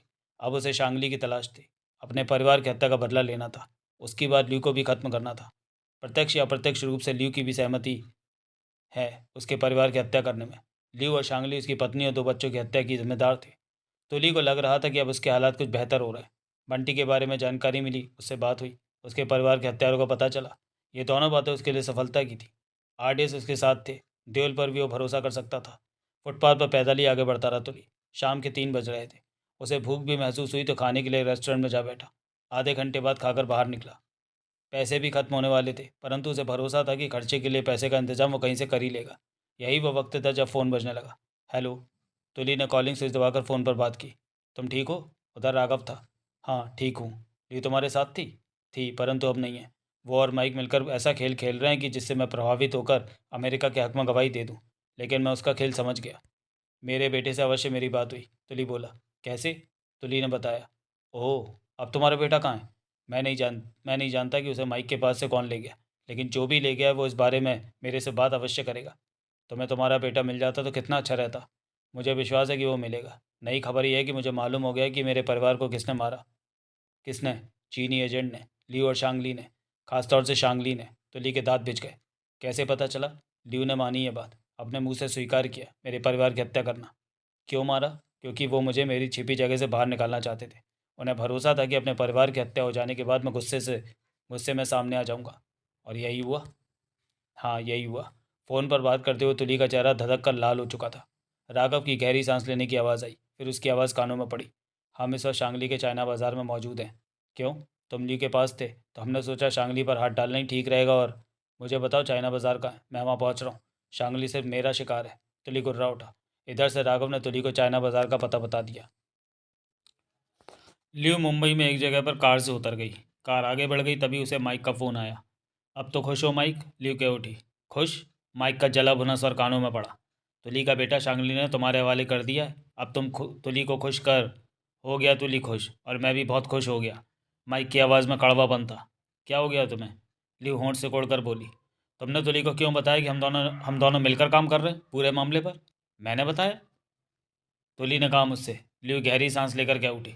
मैंने उसे कुछ नहीं बताया। वो मुझे भी कह रहा था कि मैं माइक के साथ मिलकर ये खेल खेल रही हूँ, लेकिन मैं नहीं मानी। परंतु मुझे लगता है कि तुम मान गए कि वो सही कह रहा है। माइक की आवाज़ कानों में नहीं आई। तुमने ये बात मानकर गलती की। मेरे ख्याल में तुली ज़्यादा होशियार है, हमने उसे कम आका। माइक की आवाज़ आई। वो होशियार है तभी तो हर तरफ से बचा हुआ है अभी तक। तुली से अब क्या बात हुई? बात खत्म हो गई। कैसे? लियू के माथे पर बल पड़े। उसके बेटे को मेरे हाथ से छीन कर ले गया। ओह, कैसे हुआ? मैं शांगली के उस ठिकाने से तुली के बेटे को लेकर निकला। मेरा इरादा सड़क से टैक्सी लेने का था, क्योंकि मैं सावधानी के तौर पर टैक्सी पर अकेले ही आया था। लेकिन अभी गली में ही था कि 3 लोगों ने मुझ पर हमला किया। 2 मेरी पिटाई करने लगे और तीसरा तुली के बेटे को उठाकर भाग गया। फिर मुझे पीटने वाले खिसक गए। इसका मतलब तुम पर या शांगली के ठिकाने पर नज़र रखी जा रही है, लियू ने कहा। यही बात है। माइक की आवाज़ लियू के कानों में पड़ी। शांगली खतरे में। लियू के होठों से निकला। अब मैं क्या? लियू ने फ़ोन काटा और शांगली को फ़ोन किया। हेलो। शांगली की आवाज़ कानों में पड़ी। क्या कर रहे हो? कुछ नहीं, यहाँ से निकलने वाला हूँ। तुम खतरे में हो सकते हो। तुम्हारे वहाँ से जब माइक तुली के बेटे को लेकर निकला तो उस पर हमला करके बच्चे को छीन लिया गया। ओह, तुम्हारे ठिकाने पर वो लोग जो भी हैं नज़र रखे हो सकते हैं, लियू ने कहा। समझा। मैं यहाँ से निकलता हूँ, तुम मुझे 4 नंबर ठिकाने पर मिलो, वहीं आता हूँ। अपने पीछे वहाँ किसी को मत ले आना। निश्चिंत रहो, सब ठीक रहेगा, मैं ध्यान रखूँगा। और तुली का क्या हुआ? वो तुम वहीं मिलो, फिर बात करेंगे, लियू ने कहा और फ़ोन बंद कर दिया। अगला दृश्य। बंटी इस तरह खाना खा रहा था जैसे बहुत भूखा हो। डाइनिंग टेबल खाने के सामने सामान से सजा हुआ था। साथ में 7-Eleven भी खा रहा था। खाने की ज़रूरतों को पूरा करने के लिए मौली वहाँ मौजूद थी। मौली 27 बरस की खूबसूरत युवती थी। इस वक्त उसने कमीज सलवार पहन रखा था। सिर के ऊपर थोड़ा सा पीछे उसने जूड़ा कर रखा था। ये 7-Eleven का फ्लैट था। कुछ देर बाद 7-Eleven खाना खाकर उठा। बंटी का भी पेट भर गया लगता था। उसके खाने की रफ्तार कम होने लगी थी। लगता है इसने कई दिनों से ठीक से खाना नहीं खाया, मौली क्या उठी। 7-Eleven बाथरूम की तरफ बढ़ गया। बंटी ने मौली को देखा। खाओ बेटे, बस पेट भर गया। तुम्हें हमसे डरने की ज़रूरत नहीं है, हम तुम्हारे पापा के दोस्त हैं, मौली ने कहा। सच? हाँ। तभी 7-Eleven वहाँ आ पहुँचा। मैंने फ़ोन पर पापा से बात की थी। कब? जब तुम मुझे ले भागी थी, तब मैं पापा से ही बात कर रहा था, बंटी ने कहा। मौली 7-Eleven से क्या उठी। तुली का माइक से वास्ता है। हाँ, लेकिन वो वास्ता कैसा ही हम नहीं जानते। हो सकता है तुली ने माइक को सब कुछ बता दिया हो। वो अमेरिका के हक में गवाही देने जा रहा हो। ऐसा हो तो माइक तुली को आज़ाद ना छोड़ता, हर वक्त उसके साथ ही रहता। तुम्हारा मतलब है कि तुली और माइक एक नहीं है? नहीं। 7-Eleven ने इनकार में सिर हिलाया। माइक उसका विश्वास जीतने की चेष्टा में। कैसे जाना? मौली की निगाह 7-Eleven पर थी। तुली उधर चीनी एजेंट ड्यू के साथ था और इधर शांगली माइक को तुली का बेटा दे रहा था। इस बच्चे को लेने के बाद माइक ने इसकी तुली से बात कराई। शायद तुली को माइक ने यही कहा होगा कि उसने बंटी को शांगली के चंगुल से आज़ाद करवाया, ताकि माइक तुली के सामने अच्छा बन सके। यही बात है। तुली माइक को ली की चालाकी नहीं समझा होगा। क्या पता, 7-Eleven ने शांत स्वर में कहा। लेकिन ये तो पक्का है कि तुली ने माइक को कुछ नहीं बताया। अगर तुली माइक को सब कुछ बता चुका होता तो माइक इस मामले में इतनी सरदर्दी नहीं लेता। ना ही वो तुली को अपने से अलग होने देना चाहता। चीनी एजेंट चाहते हैं कि तुली अमेरिका के हक में हो जाए, ताकि इंडिया और अमेरिका के रिश्ते बिगड़े। यही बात। फिर तो खतरनाक इरादे हैं चीनी एजेंटों के। तभी 7-Eleven का फ़ोन बजा। कहो। मैं भट्ट, तुली पर नज़र रख रहा हूँ। वह हाईवे से उसे मुंबई जाती बस मिल गई है। मैं उसके पीछे था, चुपके से बस की छत पर चढ़ गया। अब तुली कहाँ है? अभी अभी वो शांगली का चाइना बाज़ार पहुँचा है। चाइना बाज़ार? क्या हुआ? आर्टिस्ट भी वहीं है। मेरे ख्याल में तुली की आर्टिस्ट से बात हुई है, तभी तुली वहाँ पहुँचा है। 7-Eleven बोला। ओह। तुम तुली को तुम तुली पर नज़र रखो। वहाँ भुवन रावत और अशोक आरडीएक्स पर नज़र रख रहे हैं, उनसे मिल लेना। ठीक है। मेरे ख्याल में वो वहाँ शांगली की तलाश में है। ये तो पक्का है। क्यों? तुम पता करो कि क्यों। ये देखो कि वहाँ क्या करते हैं। बढ़िया। लीव कहाँ है? वो वहाँ से निकल गई थी, तुली के हाथ पांव बांध गई थी। मुझे तुली को आज़ाद करने के लिए रुकना पड़ा। तो तुली ने तुम्हें देखा? हाँ, वो जानना चाहता था कि मैं कौन हूँ, लेकिन मैं वहाँ से निकल गया। ठीक है, वहाँ नज़र रखो। आरडीएक्स और तुली के इरादे ठीक नहीं लगते। तुम क्यों नहीं आ जाते मैदान में? उधर से भटकी आवाज़ गानों में पड़ी। मैदान में तो हूँ। 7-Eleven के चेहरे पर मुस्कान थिरक उठी। मेरा मतलब है कि ये साबित हो चुका है कि शांगली चीनी एजेंट है। ये भी कि तुली यहाँ पर है। तुम तुली को नहीं मार रहे, ना ही मुझे ऑर्डर दे रहे हो कि मैं उसे मारूं। तुली को अभी कुछ नहीं कहना है। क्यों? वो चारों शांगली के यहाँ यूं ही नहीं है, देखना चाहिए कि वो क्या करते हैं। ठीक है। 7-Eleven ने फ़ोन बंद कर दिया। अगला दृश्य। लिव एक कपड़े की दुकान के पीछे बने कमरे में थी और खाना खाने के बाद कॉफ़ी के घूंट भर रही थी कि तभी दरवाज़ा खुला और शांगली ने भीतर प्रवेश किया। दोनों की नज़रें मिली। शांगली मुस्कुराया। तुम्हारा पीछा किया गया? पूछा लिव ने। नहीं। शांगली बैठता क्या उठा। तसल्ली कर लेने के पश्चात ही मैं यहाँ तक पहुँचा हूँ। लिव ने कॉफ़ी का घूंट भरा। तो माइक से तुली के बेटे को कोई छीन ले गया? शांगली गंभीर हुआ। हाँ, हमने माइक की पूरी सहायता की, तुली को अपने प्रभाव में ले सके वो। परंतु बात नहीं बनी। शायद बात नहीं बनी। शायद नहीं बनी। लिव ने गंभीर स्वर में कहा। तुली माइक के साथ नहीं है? अभी तक तो नहीं। तो अब हमें क्या करना चाहिए? तुम खतरे में हो। मैं? कैसे? शांगली अजीब से स्वर में क्या उठा। मैंने तुली को बताया कि तुमने उसके परिवार को मरवाया। ओह। तुली तुम तक अवश्य पहुंचेगा। मैं तो वापस चीन लौट जाऊंगी, परंतु तुम। ये गलत किया तुमने। उस वक्त उसे ये बात कहना मुझे ठीक लगा था। तुली हमेशा खतरा बनकर मेरे सिर पर रहेगा। शांगली उखड़े सर में क्या उठा। यह बात तुली को नहीं बतानी चाहिए थी। जो हो गया, आगे की सोचो। मेरे लिए तुली को ख़त्म करना अब ज़रूरी हो गया। वो मरेगा तो अमेरिका के हाथ कुछ नहीं लगेगा। बेहतर होगा तुम चीन लौट जाओ, अपनी जगह पर किसी और को भेज दो। ये आसान नहीं है ल्यू। मैंने अपनी ज़िंदगी के 25 साल मुंबई में बिताए हैं। मेरी जड़ें गहरी हैं। पूरे मुंबई में मेरा चाइना बाज़ार मशहूर है। मेरे अपने कॉन्टैक्ट हैं। ये सब कैसे छोड़ सकता हूँ? 7-Eleven की नज़र तुम पर पड़ चुकी है, ल्यू ने कहा। हाँ, दोनों तरफ से मैं मुसीबत में हूँ, लेकिन मुझे विश्वास है कि मैं सब कुछ ठीक कर लूँगा, शांगली बोला। मेरे ख्याल में बेहतर यही है कि तुम चीन चले जाओ, लियू ने पुनः कहा। यह संभव नहीं। तुम्हारी मर्जी, लियू ने कहा और सिगरेट सुलगा ली। कुछ पल सोचकर शांगली बोला, अब तुम्हारा क्या प्रोग्राम है? मैं अभी मुंबई में ही हूँ, देखूंगी कि माइक तुली को समझा पाता है या नहीं। मेरे लिए तो इस मामले में अब कोई काम नहीं बचा। तुम्हारे लिए सबसे बड़ा काम यही है कि खुद को तुली से बचाओ और उसे ख़त्म कर दो। मैं ऐसे ही करूँगा। वो ख़तरनाक है। मैं भी कम नहीं, शांगली मुस्कुराया। मैं अब वापस चाइना बाज़ार जाऊँगा। मैं तुम्हें वहाँ जाने की राय नहीं दूंगी, बाकी तुम्हारी मर्ज़ी। मैं जाऊँगा तो बेहतर है कि अपनी सुरक्षा के इंतज़ाम पक्के कर लो। ये मैं अभी करता हूँ, शांगली ने कहा। तुम यहीं रहोगी? मेरा कुछ पता नहीं, ज़रूरत पड़े तो तुम मुझसे फ़ोन पर बात कर लेना, लियू ने कहा। हमारा काम पूरा हो जाता अगर माइक ने तुली के बेटे को हाथ से न जाने दिया होता। वो वक्त पीछे छूट चुका है, शांगली। क्या ख्याल है, किसने तुली के बेटे को अपने कब्ज़े में लिया होगा? कुछ पता नहीं, लेकिन वो जो भी है सामने आएगा, तुली से अवश्य बात करेगा। मैं चलता हूँ, अपना ध्यान रखना। शांगली बाहर निकल गया। लियू कुछ देर बैठी रही, सोचती रही, फिर फ़ोन निकालकर माइक का नंबर मिलाया। हेलो। कानों में माइक की आवाज़ पड़ी। कहाँ हूँ? अभी एम्बेसी पहुँचा हूँ। तुली के बेटे का कुछ पता चला? उधर से माइक ने पूछा। नहीं, अब मैं उसका पता लगाने की ज़रूरत ही नहीं समझती। तुम उसे बचा नहीं सके। सब कुछ अचानक हुआ। वो तीन थे, दो युवक, एक युवती। युवकों ने मुझे घेर लिया और युवती बच्चे को गोद में उठाकर भाग ली। मैं कुछ भी नहीं कर सका। वो तीनों ही फुर्तीले थे, तेज़ भी। उन्हें पहले कभी देखा था? कभी नहीं देखा। अब क्या करने की सोच रहे हो? अभी कुछ नहीं सोचा। मैं तुम्हें एक जगह बता सकती हूँ जहाँ तुली हर हाल में पहुँचेगा। कौन सी जगह? चाइना बाज़ार। वो शांगली की तलाश में 100% वहाँ जाएगा। क्यों? क्योंकि मैंने तुली को बता दिया था कि उसके परिवार को मैंने और शांगली ने मारा। तुम्हें अपना नाम नहीं लेना चाहिए था, क्योंकि तुम तब इस मामले में नहीं थी। कहना पड़ा ताकि मेरी बात को सच समझे। यह सब मैंने तुम्हारे लिए किया और तुम चूक गए। तुली शायद हमारे खेल को समझ गया था। वो तेज़ है, होश नहीं खोता अपने, यही उसकी खासियत है। शांगली क्या चाइना बाज़ार जाएगा? मैंने मना किया लेकिन वो नहीं माना। फिर भी उसने अपनी सुरक्षा का इंतज़ाम कर लिया है। जितना मैंने अब तक तुली को जाना, उस हिसाब से वो शांगली को मारने में सफल हो जाएगा। इतना आसान नहीं है जितना कि तुम सोच रहे हो। ली के होठों पर मुस्कान उभरी। शांगली शैतान है। वो तो सब चीनी ही है। सब नहीं, कुछ। तुली को पाने के लिए तुम्हें शांगली के करीब रहना चाहिए, माइक। ख्याल बुरा नहीं। लियू ने फ़ोन बंद कर दिया। अगला दृश्य।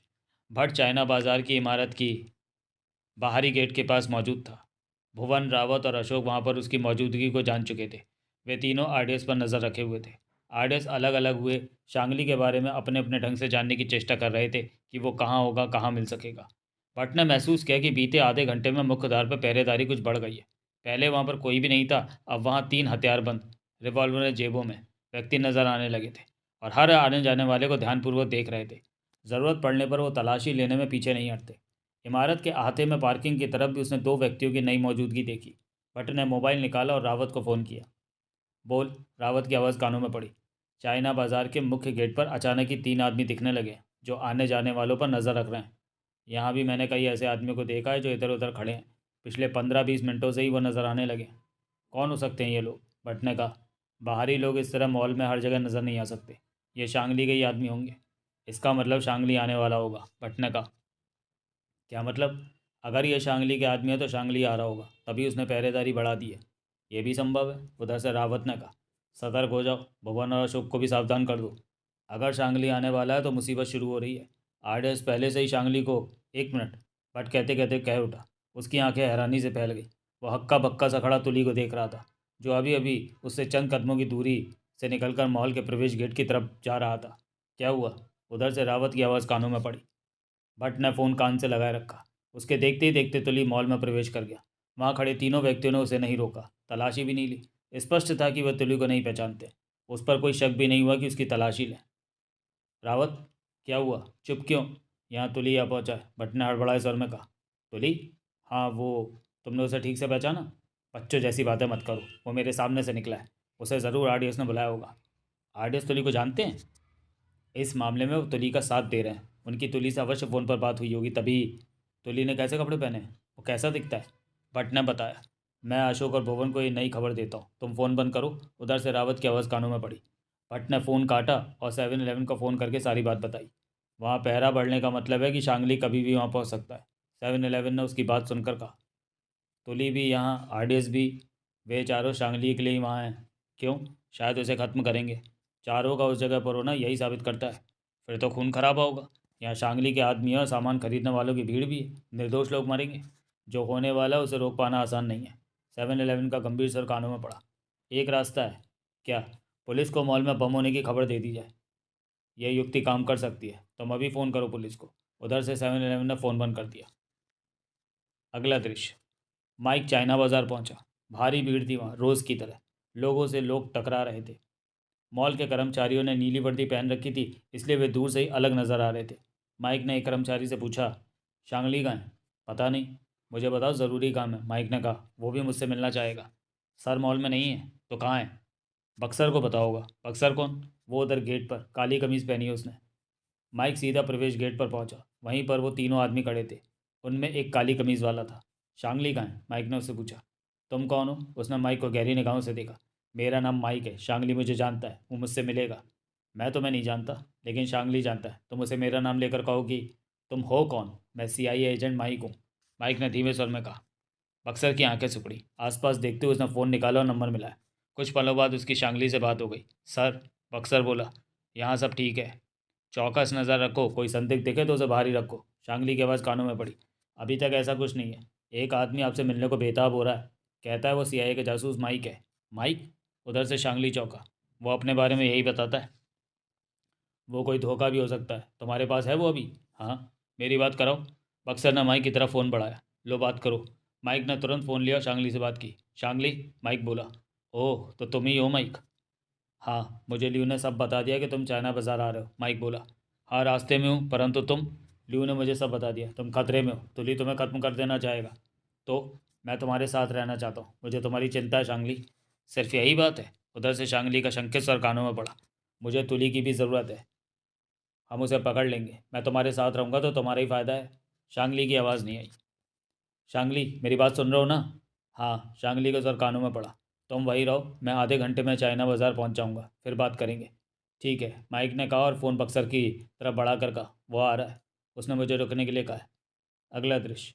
10 मिनट भी नहीं बीते थे कि वहाँ पुलिस सायरन की आवाज़ें गूंज उठी। हर कोई चौंका। सायरन बजाती एक के बाद एक वहाँ 8-10 गाड़ियाँ रुकीं। पुलिस वाले बाहर निकले। प्रवेश गेट पर खड़े उन तीनों व्यक्तियों से पुलिस वालों ने कहा, हमें खबर मिली है कि मॉल में 2 पावरफुल बम रखे हुए हैं जो कभी भी फट सकते हैं।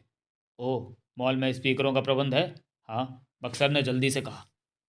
तो पूरे मॉल में अनाउंसमेंट कर दो कि लोग मॉल से बाहर आ जाएं, यहाँ कभी भी तबाही मच सकती है। बक्सर फौरन भीतर की तरफ दौड़ा। उधर एक जीप में मौजूद स्पीकर ऑन करके पुलिस वाले बम फटने की चेतावनी देते हुए लोगों को इमारत से दूर हो जाने की चेतावनी देने लगे। इतने में ही भगदड़ मच गई। लोग दूर भागने लगे। भीतर के स्पीकर पर भी मॉल के बम होने की खबर दी जा रही थी। अब हर कोई सबसे पहले बाहर निकल जाना चाहता था। लोग बाहर निकलते और दूर दौड़ते चले जाते। भगदड़ मच चुकी थी वहाँ। तभी फायर ब्रिगेड की गाड़ियों की टन टन सुनाई देने लगी। एहतियात के तौर पर फायर ब्रिगेड को वक्त रहते ही बुला लिया था। शांत इलाका अब हलचल से भर चुका था। अगला दृश्य। इसी शोर शराबे के बीच आर्टिस्ट दूसरी मंजिल पर मिले। तुली ने फ़ोन करके वहीं बुला लिया था। बम रखने की खबर झूठी है, तुली कठोर स्वर में बोला। शायद कोई जानता है कि हम यहाँ आए, वो नहीं चाहता कि यहाँ कुछ हो। मैं तुम्हारी बात से सहमत हूँ, धर्मा ने गंभीर स्वर में कहा। लेकिन ऐसा करने वाला कौन हो सकता है? राघव बोला। हो सकता है शांगली को पता चल गया हो कि हम यहाँ उसके इंतज़ार में हैं, धर्मा ने कहा। यह काम शांगली ने नहीं किया, तुली कठोर स्वर में बोला। कोई और है जो ये जान चुका है कि यहाँ क्या होने वाला है, और वो नहीं चाहता कि हमारी और शांगली की लड़ाई में यहाँ की भीड़ में से लोग मरे। तभी उसने मॉल में बम होने की झूठी खबर पुलिस को दी ताकि सब ठीक रहे। चारों की नज़रें मिली। यही बात होगी, राघव बोला। बाहर निकलते लोगों का शोर उनके कानों में पड़ रहा था। स्पीकरों से निकलती आवाज़ें उनके कानों में पड़ रही थीं। दूसरी मंजिल पूरी तरह खाली हो चुकी थी। हमारी जानकारी के मुताबिक तीसरी मंजिल पर गोदाम और शांगली का रहने का ठिकाना है। बम की अफवाह के बाद वो कभी भी तीसरी मंजिल से आ सकता है, एक्स्ट्रा ने कहा। हमें यहाँ से बाहर निकलना होगा। बम तलाश करने वाला दस्ता कहाँ पहुँच गया है? पुलिस ने भीतर आ जाना है। भीतर वो किसी को नहीं रहने देंगे, धर्मा ने कहा। लेकिन मैं भीतर ही रहूँगा, तुली ने दृढ़ स्वर में कहा। तुम? राघव ने कहना चाहा। शांगली मेरा शिकार है। जब तक मैं उसका शिकार नहीं कर लूँगा तब तक चैन से नहीं रहूँगा। शांगली पर हाथ डालने के कई मौके मिलेंगे तुली, राघव बोला। इस वक्त उसने मेरे परिवार को गोलियों से बनवा दिया। तुली दरिंदगी से कह उठा। मैं उसे नहीं छोड़ूंगा। मैं यहीं रहूँगा, तीसरी मंजिल पर। अपने को किसी तरह छिपा लूँगा। शांगली के आने का इंतज़ार करूँगा। ये खतरनाक होगा। मेरे लिए तो हमेशा ही हर काम खतरनाक रहा है, तुली ने क्रूर स्वर में कहा। लेकिन शांगली को बुरी मौत देकर मेरे को बहुत शांति मिलेगी कि मैंने अपने परिवार की मौत का बदला ले लिया। उसके बाद लियू को मारूंगा। RDS की नज़रें मिली। इसे यहीं छोड़ दो, एक्स्ट्रा बोला। ये जो चाहता है वो करने दो। तुली का चेहरा तप रहा था। ठीक है, आओ हम चलें, राघव ने गंभीर स्वर में कहा। तुम्हारे पास मेरा फ़ोन है? धर्मा बोला। हम बाहर ही हैं, हमारी ज़रूरत पड़े तो फ़ोन कर देना। तुली के होंठ बिचे रहे। आरडीएस पलटे और वहाँ से बाहर निकलते चले गए।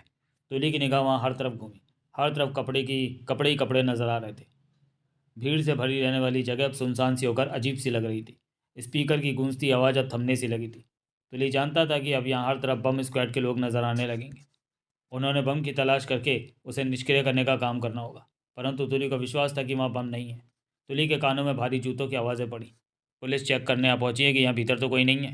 तुली फौरन वहाँ से हटा और तीसरी मंजिल पर जाने के लिए सीढ़ियाँ तलाश करने लगा। जल्दी उसे लिफ्ट नजर आ गई। तुली लिफ्ट में प्रविष्ट हुआ और तीसरी मंजिल का बटन दबा दिया। 10 सेकंड में ही तीसरी मंजिल पर था। उसने लिफ्ट का ग्राउंड फ्लोर का बटन दबाया और लिफ्ट से बाहर आ गया। तुरंत ही लिफ्ट के दरवाजे बंद होते चले गए। अब किसी को शक नहीं होना था कि कोई चौथी मंजिल पर गया है। नीचे का शोर, आवाज़ें ऊपर तक नहीं आ रही थी। यहाँ शांति थी। तुली कोई ऐसी जगह तलाश करने लगा जहाँ मज़े से छिपा रहकर लंबा वक्त बिता सके। वो एफआईए का पेशेवर हत्यारा रहा। अपने शिकार को पाने के लिए लंबा इंतज़ार करने की आदत थी उसे। अगला दृश्य। पुलिस और बम निरोधक दस्ते को यहाँ आए 5 घंटे हो गए। अंधेरा हो चुका था। अब भीड़ छट चुकी थी, परंतु 150 उससे लोगों की भीड़ अभी भी वहाँ थी। एक तरफ आरडीएक्स मौजूद थे। वो दूर रहकर पुलिस की कार्रवाई देख रहे थे और सब कुछ खत्म होने का इंतजार कर रहे थे। साथ ही वो शांगली पर भी नज़र रख रहे थे, जो कि एक कार में बैठा था और कार को 5-6 आदमियों ने सुरक्षा दे रखी थी। इस बीच शांगली कार से निकलकर 2 बार पुलिस वालों से बात कर चुका था। वो चाहते तो आसानी से शांगली का निशाना ले सकते थे, परंतु वो तुली का शिकार था। तुली से फ़ोन पर बात करो, राघव ने कहा। एक्स्ट्रा ने फ़ोन निकालकर नंबर मिलाए। दूसरी तरफ बेल गई। तुरंत ही तुली की आवाज़ कानों में पड़ी। हेलो। क्या कर रहे हो? एक्स्ट्रा ने शांत स्वर में पूछा। इंतज़ार। शांगली मॉल के बाहर है और पुलिस का काम खत्म होने का इंतज़ार कर रहा है। पुलिस का कितना काम बाकी है? अंतिम चरण पर है, कभी भी खत्म हो सकता है। शांगली को हम खत्म कर सकते हैं। नहीं, वो मेरा शिकार है। तुम्हारी मर्जी। पुलिस की कार्रवाई खत्म होते ही शांगली भीतर जाएगा। अच्छी खबर है। शांगली के साथ उसके 5-7 आदमी भी हैं जो उसे सुरक्षा दे रहे हैं। परवाह नहीं, मैं काफ़ी हूँ उनके लिए। ठीक है, पुलिस का काम खत्म होने पर तुम्हें खबर कर देंगे, एक्सा ने कहा और फ़ोन बंद करके जेब में रखा। पीछे रहो, धर्मा बोला। शांगली हमें पहचानता है, हमें देख लेगा तो सतर्क हो जाएगा। अगला दृश्य। भट्ट ने 7-11 से फ़ोन पर बात की। क्या हो रहा है वहाँ? 7-11 की आवाज़ कानों में पड़ी। पुलिस ने घोषणा कर दी है कि मॉल में बम नहीं है, किसी ने शरारत के तौर पर फ़ोन किया था, भट्ट बोला। पुलिस जा रही है? जाने वाली है। आरडीएस एक तरफ अंधेरे में खड़े हैं, तुली उनके साथ ही है। मेरे ख्याल में वो भीतर से ही बाहर नहीं निकला। वो शांगली के इंतज़ार में ही भीतर है, भट्ट ने कहा। वो जो करते हैं उन्हें करने दो। शांगली बाहर ही है, कार में 6-7 लोग उसके पास हैं। वो पुलिस के जाने के बाद मॉल के भीतर जाएगा, तो आज कुछ होकर रहेगा। 7-11 की आवाज़ भट्ट के कानों में पड़ी। पक्का होगा। तुमने, भुवन ने, रावत ने तुली के मामले में दखल नहीं देना है। जो जो हो रहा है होने देना। ठीक है, बहुत ज़रूरत समझो तो तुली की तरफ से इस मामले में दखल दे सकते हो। समझ गया। अगला दृश्य। पुलिस और बम निरोधक दस्ता जाने की तैयारी करने लगे थे। शांगली उनके पास ही था। फायर ब्रिगेड की दोनों गाड़ियां जा चुकी थी। रात के 9 बज रहे थे। दूर से आरडीएस सब देख रहे थे।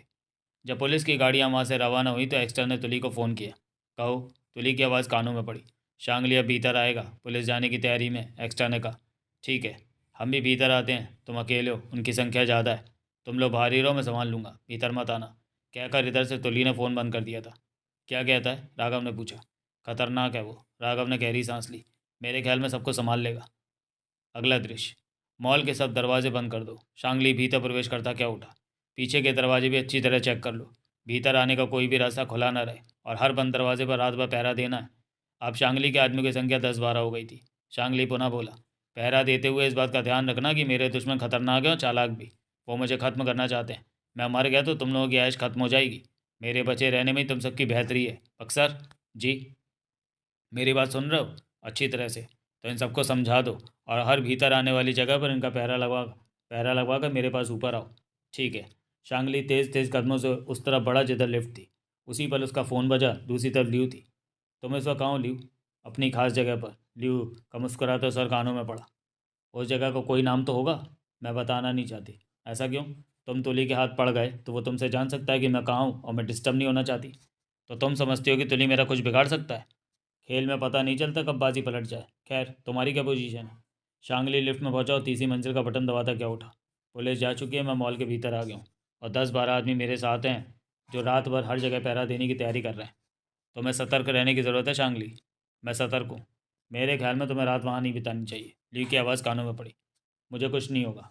तो ली खतरनाक है, उसे कम मत समझो। मैं उससे मिल चुकी हूँ। वो हर काम को ठंडे दिमाग से करता है। मैं ध्यान रखूँगा।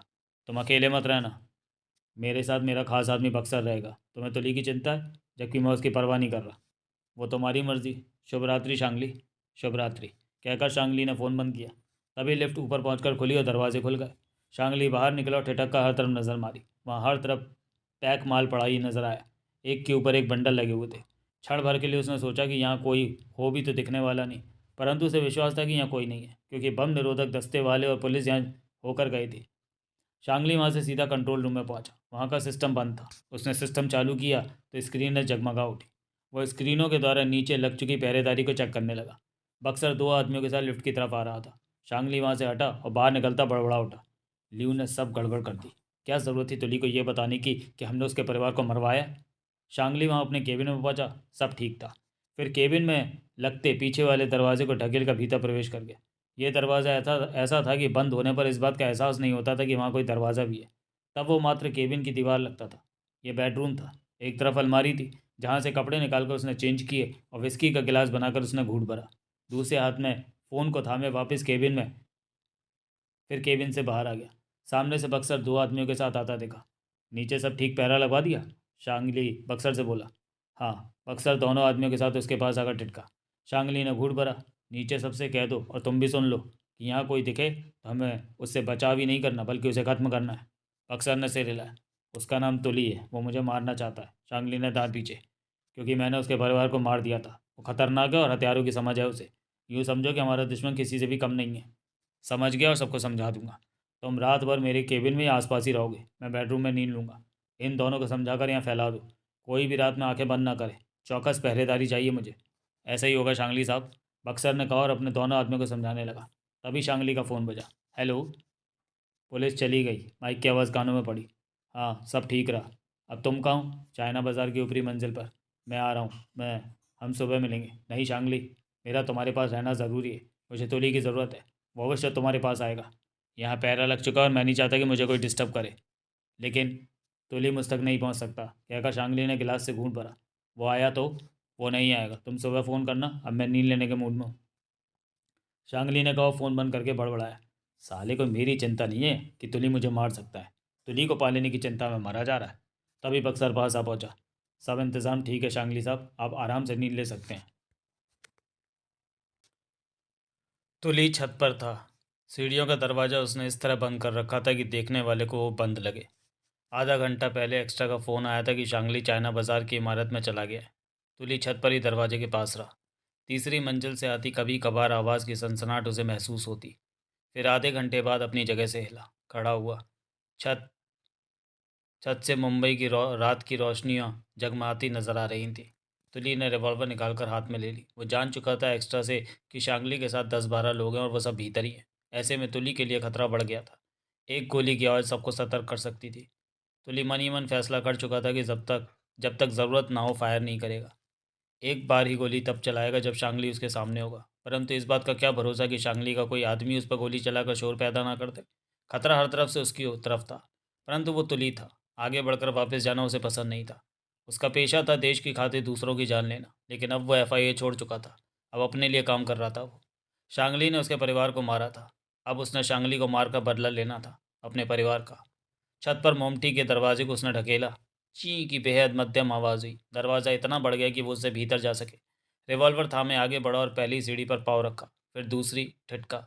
नीचे से रोशनी के मध्यम से लकीर आ रही थी। सीढ़ियाँ स्पष्ट चमक रही थी कि वो खाली हैं। तुली रिवॉल्वर थामे नीचे उतरने लगा। उसके कान आहट लेने की चेष्टा कर रहे थे, परंतु नीचे से कोई आहट ना आ रही थी। तुली दबे पाँव सीढ़ियाँ उतरकर नीचे आ पहुंचा। वो पूरी तरह चाक चौबंद था। अब वो तीसरी मंजिल पर था। सामने ही सामानों के बंडलों के ढेर दिखाई दे रहे थे। तुली आहट लेने की चेष्टा करता रहा, परंतु कोई आहट न उठ रही थी। क्या शांगली यहाँ है भी या नहीं? तुली ने गर्दन आगे करके दाएं बाएं दोनों तरफ देखा, कोई न दिखा। तुली तेजी से आगे बढ़ा और सामानों के बंडलों के ढेर के पीछे जा छिपा। रिवॉल्वर हाथ में थी। चौकन्नी नजरें हर तरफ घूम रही थी। दांत भिजे हुए थे। चेहरा चट्टान की तरह कठोर पड़ा था। रघु। तभी वहाँ आवाज़ गूंजी। ये बक्सर की आवाज़ थी। हाँ, जवाब में दूसरी तरफ से आवाज़ आई थी। तुली की आंखों में कठोरता आ गई। इसका मतलब शांगली यहीं पर है। माचिस दे। लाया। उसके बाद तुली ने कदमों की आवाज़ को पहचाना कि वो कहाँ से चलकर आया, कहाँ तक गया और फिर कहाँ तक वापस आया। अब तुली को एहसास हो गया था कि कम से कम 2 लोग कहाँ कहाँ पर हैं। रिवॉल्वर हाथ में दबाए तुली दबे पाँव उस तरफ सरकने लगा जिधर रघु गया था। बहुत सावधानी बरत रहा था तुली कि उसके कदमों की आवाज़ न उभरे। 15 कदमों का फासला तय करने में तुली को 10 मिनट लग गए। तब उसे बक्सर दिखा, जो कि एक बंडल के पास कुर्सी रखे बैठा था। उसके पास में खुला हुआ क्वार्टर था जिससे वो घूंट भर लेता था। दूसरे हाथ में सुलगती सिगरेट थी। मस्ती भरे ढंग में बैठा नजर आ रहा था। तुली बंडलों की ओट में छिपा उसे देखता रहा। तुली आसानी से उसे शूट कर सकता था, परंतु रिवॉल्वर का शोर होना उसके लिए खतरे की घंटी थी। सब तरफ खामोशी छाई हुई थी, सन्नाटा था। कोई आवाज़ कहीं से भी नहीं उठ रही थी। चंद पल खामोशी में बीत गए। एकाएक तुली वहां से निकला और बेआवाज बक्सर की तरफ बढ़ने लगा। बक्सर को उसके आने का तब पता चला जब तुली ने रिवॉल्वर की नाल उसकी गर्दन पर रख दी। बक्सर की आंखें फैल गई। तुली ने अपने होठों पर उंगली रखकर उसे खामोश रहने का इशारा किया, फिर उसके हाथ से क्वार्टर लेकर नीचे रख दिया ताकि हाथ से छूट कर टूटने की आवाज़ वहां न उभरे। बक्सर हक्का बक्का आंखें फाड़े उसे देखे जा रहा था। तुली ने उसे उठने का इशारा किया। बक्सर सूखे होठों पर जीभ फेरता उठ खड़ा हुआ। उसकी सांसें तेज चलने लगी। तुली ने उसे एक कोने की तरफ ढकेला और उसके कानों में फुसफुसाकर बोला, आवाज़ ज़रा भी नहीं वरना गोली मार दूंगा।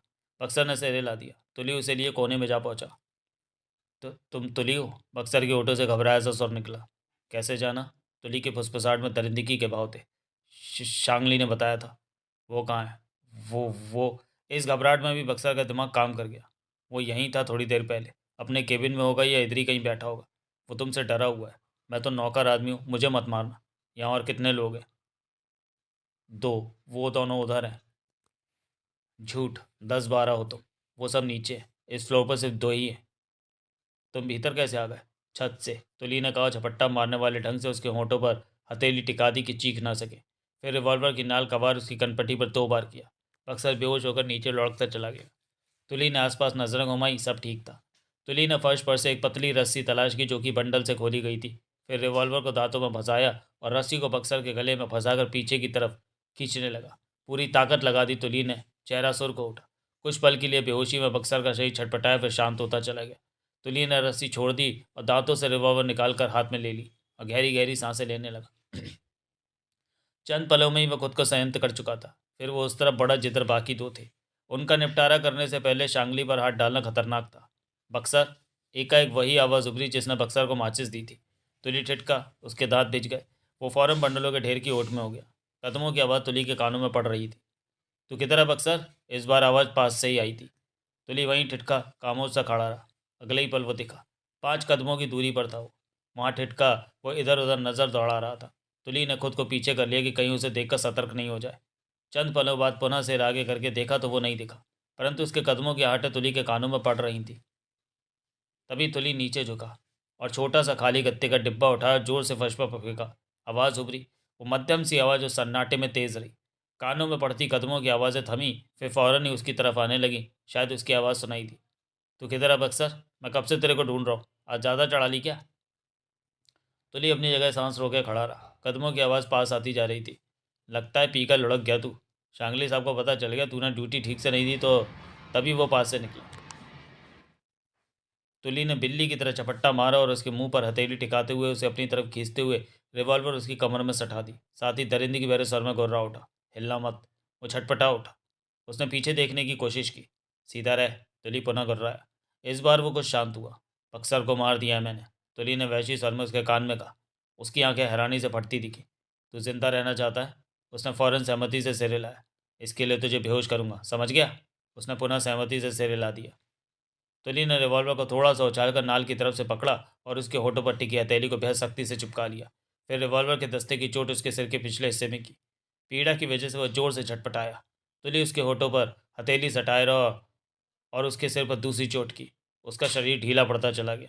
तुली ने उसे थामे आहिस्ता से नीचे फर्श पर लिटा दिया। फिर वही किया जो बक्सर के साथ किया था।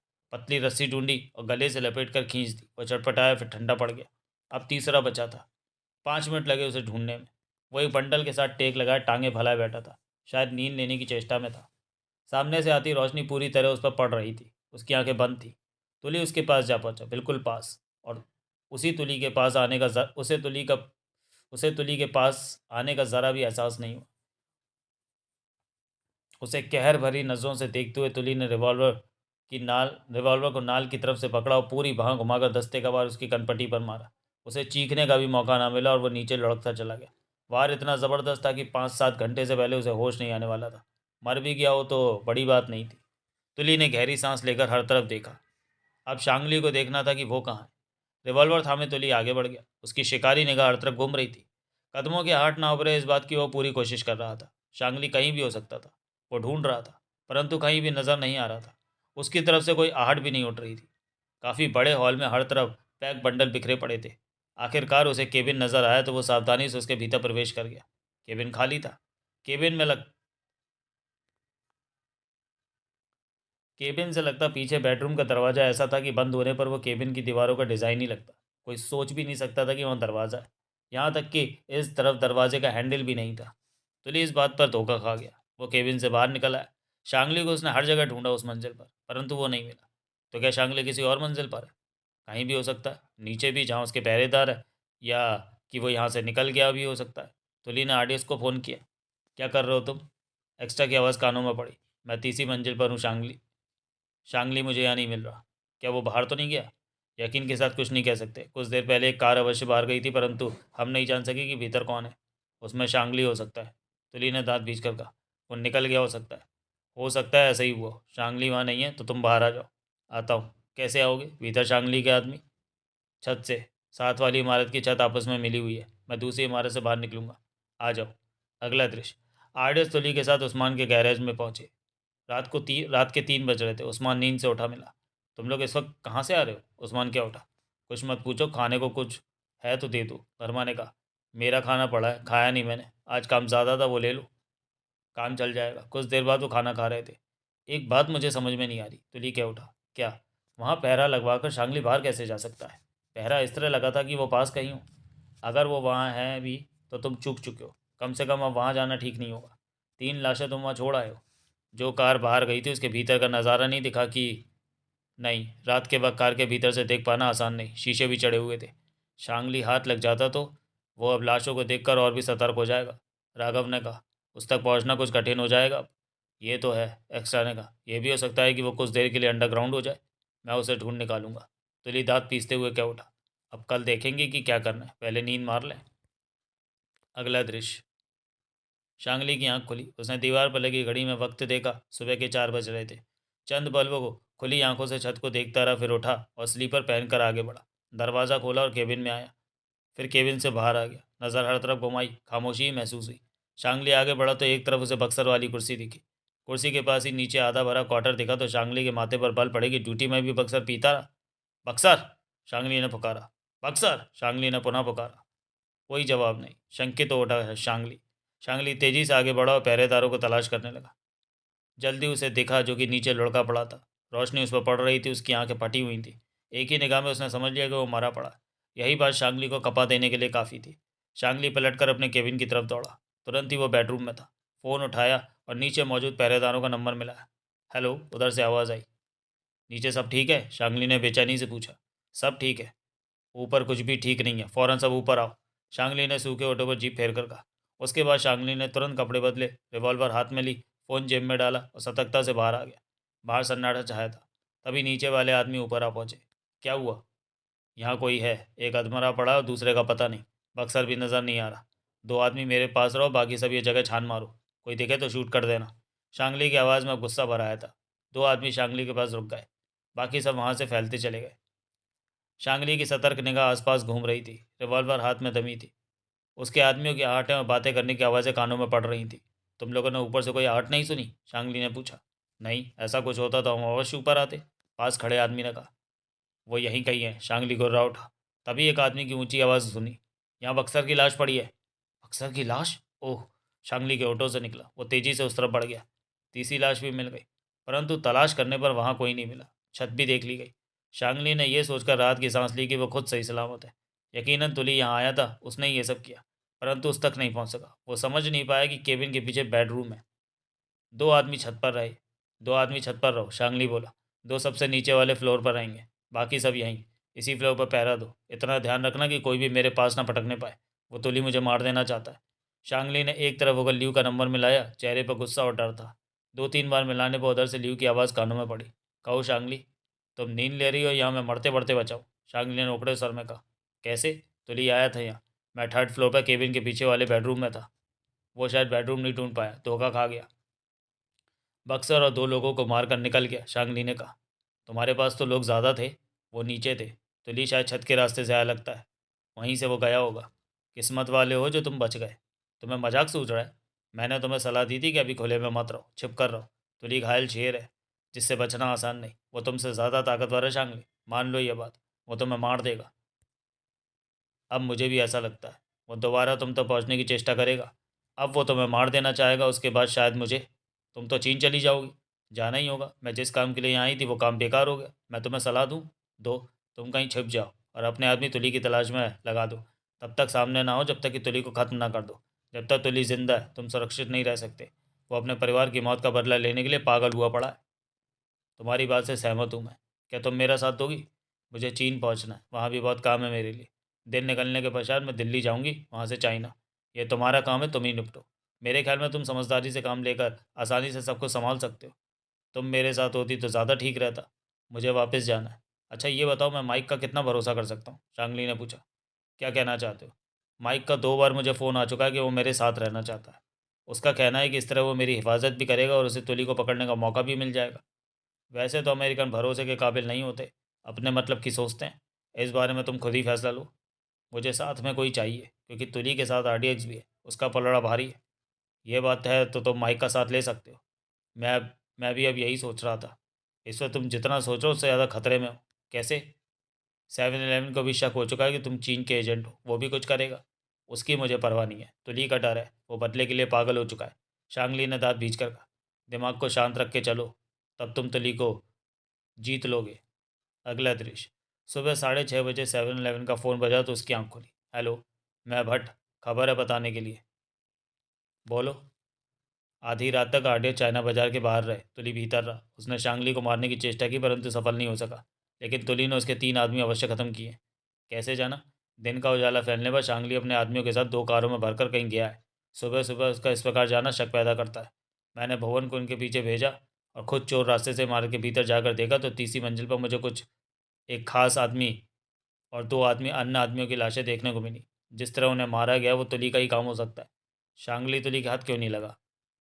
ये मैं नहीं जानता। तुली और राडेस का? वो चारों आधी रात को ही उस्मान के गैराज में चले गए। रावत उन पर नज़र रख रहा है। मैं चाइना बाजार से बाहर निकलकर सोच रहा था कि अब क्या करूं। तभी एक कार में 3 आदमी वहां पहुंचे। कुछ देर बाद मैंने उन्हें 3 बोरे उस कार में ठूसते देखे। वो तीनों लाशों को लेकर गए। यही लगता है। उसके बाद 2 आदमी और आए जो अब चाइना बाजार की रखवाली कर रहे हैं। शांगली अब तुली से बचने के लिए कहीं छिप जाएगा, 7-11 ने कहा। मेरा भी यही ख्याल है कि वो तुली को ख़त्म करेगा। जब तक जिंदा है वो खुले में नहीं आएगा। शांगली ने कौन कौन सी जगह को ठिकाना बनाया? अभी इस बारे में भवन का फ़ोन नहीं आया। शांगली और तुली नज़रों से ओझल ना हो, 7-11 ने कहा। वो हमारी नज़र में है। ल्यू, उसका कुछ पता नहीं है, परंतु माइक एम्बेसी में टिका हुआ है। तुली और शांगली की खबर मुझे देते रहो। ठीक है। 7-11 ने फ़ोन बंद करके रखा और उठने लगा कि दरवाजे पर खड़ी मौली नजर आई। वो नींद से उठकर आई थी। माथे पर बालों की लटें फैली उसकी खूबसूरती को बढ़ा रही थी। गुड मॉर्निंग 7-11, वो बोली। मॉर्निंग। 7-11 थोड़ा सा मुस्कुराया। बंटी कहाँ है? वो मेरे साथ सहज है। रात उसे परियों की कहानियाँ सुनाई, सुनते सुनते वो सो गया। किसका फ़ोन था? भटका। रात तुली ने शांगली को मारने की चेष्टा की, परंतु वह जाने कैसे बच गया। तुली अगर उसके पीछे है तो शांगली ज़्यादा देर खुद को बचा नहीं पाएगा। 7-11 ने सिर हिलाया। मेरे लिए फील्ड का काम हो तो तुम सिर्फ बंटी को संभालो, बच्चे को तुम्हारी ज़रूरत है, 7-11 ने कहा। चाय बना दूँ? ज़रूर। अगला दृश्य। माइक उस वक्त नाश्ता कर रहा था जब उसका फ़ोन बजा। दूसरी तरफ प्रशांत था। कहो प्रशांत, माइक कहाँ है?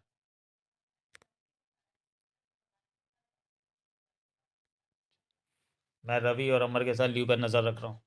तुमने हमें काम के बारे में कोई ऑर्डर नहीं दिया कल से? अब लीव कहाँ है? वो शायद एयरपोर्ट की तरफ जा रही है, हम उसके पीछे हैं। वो कहीं जाने वाली है। माइक के चेहरे पर सोच के भाव उभरे। क्या करें? प्रशांत की आवाज़ पुनः कानों में पड़ी। उसे रोकें या जाने दें? तुम लोग वापस आ जाओ, अब मुझे लीव की ज़रूरत नहीं रही, माइक ने कहा और फ़ोन बंद करके लीव का नंबर मिला। एक ही बार में नंबर लग गया। लीव की आवाज़ कानों में पड़ी। मुंबई से जा रही हो? माइक बोला। तुम मुझ पर नज़र रखवा रहे हो? अब हटा दिया अपने आदमी, माइक ने कहा। जा रही हो? हाँ, आज शाम को दिल्ली से चाइना की फ़्लाइट में मेरी सीट बुक हो चुकी है। इस वक्त शांगली को तुम्हारी ज़रूरत होगी तो ली उससे नहीं छोड़ेगा। शांगली संभाल लेगा ये मामला, वो बच्चा नहीं है। रात शांगली पर हमले की कोशिश की गई। कब? कहाँ? माइक चौंका। चाइना बाजार की तीसरी मंजिल पर तुली सफल नहीं हो सका। वो ढूंढ नहीं सका शांगली को। इसमें 3 लोग मारे गए। ल्यू की आवाज़ माइक के कानों में पड़ रही थी। माइक ने गहरी सांस ली। क्या हुआ? मैंने शांगली को कहा था कि उसके पास आ जाता हूँ। तुली से मैं उसे बचाऊंगा और तुली को पकड़ने की चेष्टा करूंगा ताकि वो मेरे हक में गवाही दे सके। हाँ, इस तरह वो गवाही देगा। ल्यू की आवाज़ कानों में पड़ी। ये मेरी आखिरी कोशिश होगी तुली के मामले में, नहीं तो इसके बाद मैं इस मामले से पीछे हट जाऊंगा। हार मान रहे हो? नहीं, वक्त बर्बाद होने से बचा रहा हूँ। मेरे ख्याल में तुली इंडिया के खिलाफ गवाही देना ही नहीं चाहता। ये बात तो मैं पहले समझ जानी चाहिए थी। फिर भी मैं आखिरी कोशिश ज़रूर करूँगा। करो, शांगली से बात कर लो। मेरे ख्याल से वो तुम्हें अपने पास बुला लेगा इस बार। यानी तुम्हारी शांगली से बात हो चुकी है? माइक ने पूछा। हाँ, उधर से ल्यू ने कहा। फ़ोन बंद कर दिया। माइक ने उसी पल शांगली को फ़ोन किया। बात हो गई। ल्यू ने बताया कि रात तुली ने तुम पर हमला किया। तुम्हारे 3 आदमी मारे गए। माइक बोला। हाँ, लेकिन वो मुझ तक पहुँच नहीं सका। पक्का वो तुली ही होगा, दूसरा कोई हो ही नहीं सकता। अगर तुमने मेरी बात मान ली होती तो हो सकता था कि तुली सब मेरे कब्जे में होता। मुझे अपने साथ रखने में तुम्हारा ही फ़ायदा है शांगली। हम दोनों का मिशन एक ही है। फ़र्क है, तुम तुली को पकड़कर इस्तेमाल करना चाहते हो और मैं उसे ख़त्म कर देना चाहता हूँ। सुनो, अगर तुली अमेरिका के हक में गवाही देने को तैयार हो गया तो मैं उसे समझाकर तुम्हारे पीछे से हटा लूँगा। अगर वह मेरी बात ना माना तो उसे शूट कर दिया जाएगा। माइक ने कहा। पक्का? बिल्कुल पक्का। तुम गाँव में आता हूँ। चाइना बाज़ार में हो क्या? नहीं, मैं सुरक्षित जगह पर हूँ। पता जान लो और यहीं आ जाओ। उधर से शांगली पता बताने लगा। अगला दृश्य। भट्ट ने फ़ोन पर 7-Eleven को बताया कि शांगली के छिपने की जगह कौन सी है। वहाँ कितने आदमी हैं? उधर से 7-Eleven ने पूछा।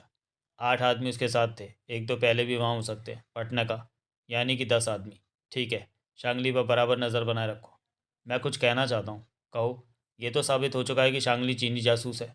तो हमने उसे ख़त्म करना ही है, तो क्यों ना तुली को शांगली के ठिकाने की खबर दे दी जाए। तुली को देखो कि वो क्या करता है। क्या वो सच में शांगली को मारना चाहता है? ऐसा क्यों? मैं देखना चाहता हूँ कि असल में तुली के मन में क्या है। मैं उसे समझने की कोशिश कर रहा हूँ। उसने शांगली को मारना है तो वो शांगली को तलाश करेगा। आर्टिस्ट उसके साथ है। रावत को कहो कि उन पर ठीक से नज़र रखे। शांगली को ढूंढने में तुली ने काफ़ी वक्त लगा दिया तो ऐसा हुआ तो सोच लेंगे। वैसे शांगली भी आराम से बैठने वाला नहीं। वो जानता है कि तुली उसके पीछे है। ऐसे में वो तुली को हर हाल में ख़त्म कर देना चाहता है। मुझे पल पल की खबर देते रहो। अगला दृश्य। माइक शांगली के गले मिला। मेरे होते तुम तुली की ज़रा भी चिंता मत करो शांगली, माइक ने कहा। मुझे तुली की उतनी ही चिंता है जितनी होनी चाहिए, शांगली मुस्कुराकर बोला। रात में तुम्हारे साथ होता तो शायद तुली मेरे पास होता, मेरी कैद में। आसान मत समझो तुली को। वो मेरे 3 आदमी मार गए और किसी को खबर भी नहीं हुई। अब ऐसा नहीं होगा। मैं हूँ तुम्हारे साथ। तुम अकेले क्या कर लोगे? इस बात का जवाब तुम्हें वक्त देगा। तुमने भी गलती की कल रात। तुम्हें छिप कर रहना चाहिए था। मैंने तुली को कम समझा। छोड़ो। अब हम दोनों मिलकर तुली को देख लेंगे। अगर उसने अमेरिका के हक में गवाही देने से इनकार किया तो उसे ख़त्म कर देंगे। अगर वो तैयार हो गया तो मैं उसे समझाऊंगा कि ल्यू ने उससे मजाक में वो सब बातें कही थी। शांगली ने उसके परिवार को नहीं मरवाया और वो तुम्हारी बात मान लेगा। शांगली फेंक से क्या उठा। उसका दिमाग ठीक हुआ तो ज़रूर मानेगा, माइक ने कहा। ल्यू चली गई मुंबई से? तुम्हें कैसे पता? सुबह ल्यू से फ़ोन पर बात हुई थी, तब वो एयरपोर्ट जा रही थी। आज शाम को वो चीन की फ़्लाइट ले लेगी। माइक ने शांगली को देखकर कहा। ल्यू को अभी रुकना चाहिए था और तुम्हारा साथ देना चाहिए था। उसे चीन में काम था, शांगली ने कहा। काम तो सबको ही होते हैं, छोड़ो, माइक ने सिर हिलाकर कहा। मैं घंटे भर में आता हूँ तुली की तलाश के लिए अपने एजेंटों को ऑर्डर देने। तुली की तलाश भी जारी रहनी चाहिए। तुम भी अपने आदमी इस काम पर लगा दो। लगा दिए। ये अच्छा किया। आता हूँ थोड़ी देर में, कहकर माइक बाहर निकल गया। अगला दृश्य। दिन के 12 बज रहे थे। आरडीएस कब से उठकर नहा धो चुके थे, परंतु तुली कुछ पहले ही उठा था। गैराज पर रोज़ की तरह काम चल रहा था। उस्मान व्यस्त था। हम शांगली की कोई खबर पाने बाहर जा रहे हैं, एक्स्ट्रा बोला। तुम्हारे लिए बाहर खतरा है। शांगली तुम्हारी तलाश करवा रहा होगा। उसकी किस्मत तेज़ थी, रात बच गया वो। तुम अब तभी तुली का फ़ोन बजा, जो कि धर्मा का फ़ोन था। तुली ने स्क्रीन पर आया नंबर देखा, फिर कॉलिंग स्विच दबाकर फ़ोन कान से लगाया। हेलो, कैसे हो तुली? माइक की आवाज़ कानों में पड़ी। मैं माइक हूँ। मेरा बेटा बंटी कहाँ है? मैं नहीं जानता, वो मेरे हाथ से निकल गया। इसका मुझे अफसोस है। ये भी नहीं जानता कि वो लोग कौन थे।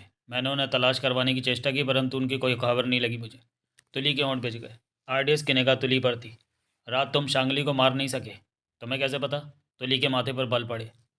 पता चल गया, तुमने उसके 3 आदमियों को मारा और तब शांगली भी वहीं था। वहाँ नहीं था वो कमीना। तुली की आवाज़ तेज़ हो गई। वहीं था? कहाँ? तुली की आंखें सिकुड़ी। उसके केबिन नहीं, बेडरूम में जाने का दरवाज़ा खुलता है। तुमने केबिन देखा? हाँ देखा था। तुली के दांत भिज गए। केबिन की दीवारों को चेक किया था? नहीं चेक किया। अब समझा। उसके केबिन की दीवारें डिज़ाइनदार थीं। उसी डिज़ाइन में दरवाज़ा छिप जाता होगा। सच में मैं धोखा खा गया। ओह, वो वहीं था और मुझे खबर ना हुई। तब वो नींद में था, उसे भी अपने आदमियों के मरने की खबर न हुई। तुमने गोली नहीं चलाई होगी। नहीं, तभी तो। तुम शांगली से मिल चुके हो, तुम्हारी बातों से जाहिर है। मैंने कब इनकार किया? माइक की मुस्कुराहट भरी आवाज़ कानों में पड़ी। परंतु तुम अब शांगली तक नहीं पहुंच सकते। अंडरग्राउंड हो चुका है वो तब तक बाहर नहीं आएगा जब तक कि तुम्हें ख़त्म ना कर दे। ये तुम्हें सब कैसे पता? मैंने शांगली का विश्वास जीतकर उससे दोस्ती हासिल की है। 10 मिनट पहले मैं शांगली के पास ही था। वो कहाँ है मुझे बताओ। तुली के होठों से फुफकार निकली। तुम मेरे काम नहीं आ रहे तो मैं तुम्हारे काम कैसे आ सकता हूँ? माइक की आवाज़ कानों में पड़ी। तुली दांत भींचे कानों से फ़ोन लगाया रहा। पता चला कि शांगली और ली के इशारे पर ही तुम्हारे परिवार का खात्मा हुआ। तुली के होठों से घुर्राहट निकली। बुरा किया उन्होंने तुम्हारे साथ। तुम भी कम नहीं हो। तुली सुलगते सर में क्या उठा। तुम ल्यू के साथ मिलकर मुझे फंसाने में लगे। तुम्हें फंसाने की कोशिश तो मैं भी कर रहा हूँ। हम अब आपको हम हम सबको अपना मतलब प्यारा है। शांगली छुप चुका है। उसे तुम आसानी से नहीं ढूंढ सकते तुली, लेकिन मैं तुम्हें उसका पता बता सकता हूँ। बता। बदले में तुझे मेरे साथ चलना होगा अमेरिका। अमेरिकी विदेश मंत्री ड्यूक हैरी की 8 साल पहले क्रोशिया में एफआईए ने हत्या करवाई थी, और उस मिशन के चीफ तुम थे। ये सब जानने के लिए पढ़ें अनिल मोहन का उपन्यास ऑपरेशन टू किल। ये बातें तुम्हें स्वीकार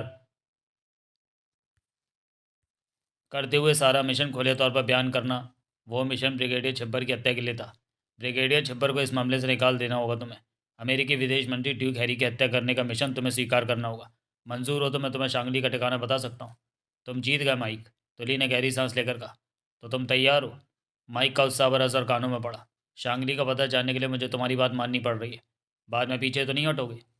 नहीं, तुमने मुझे बाकी के $9 लाख भी देने। तुली ने याद दिलाया। पूरे 10 लाख दूंगा। शुक्रिया।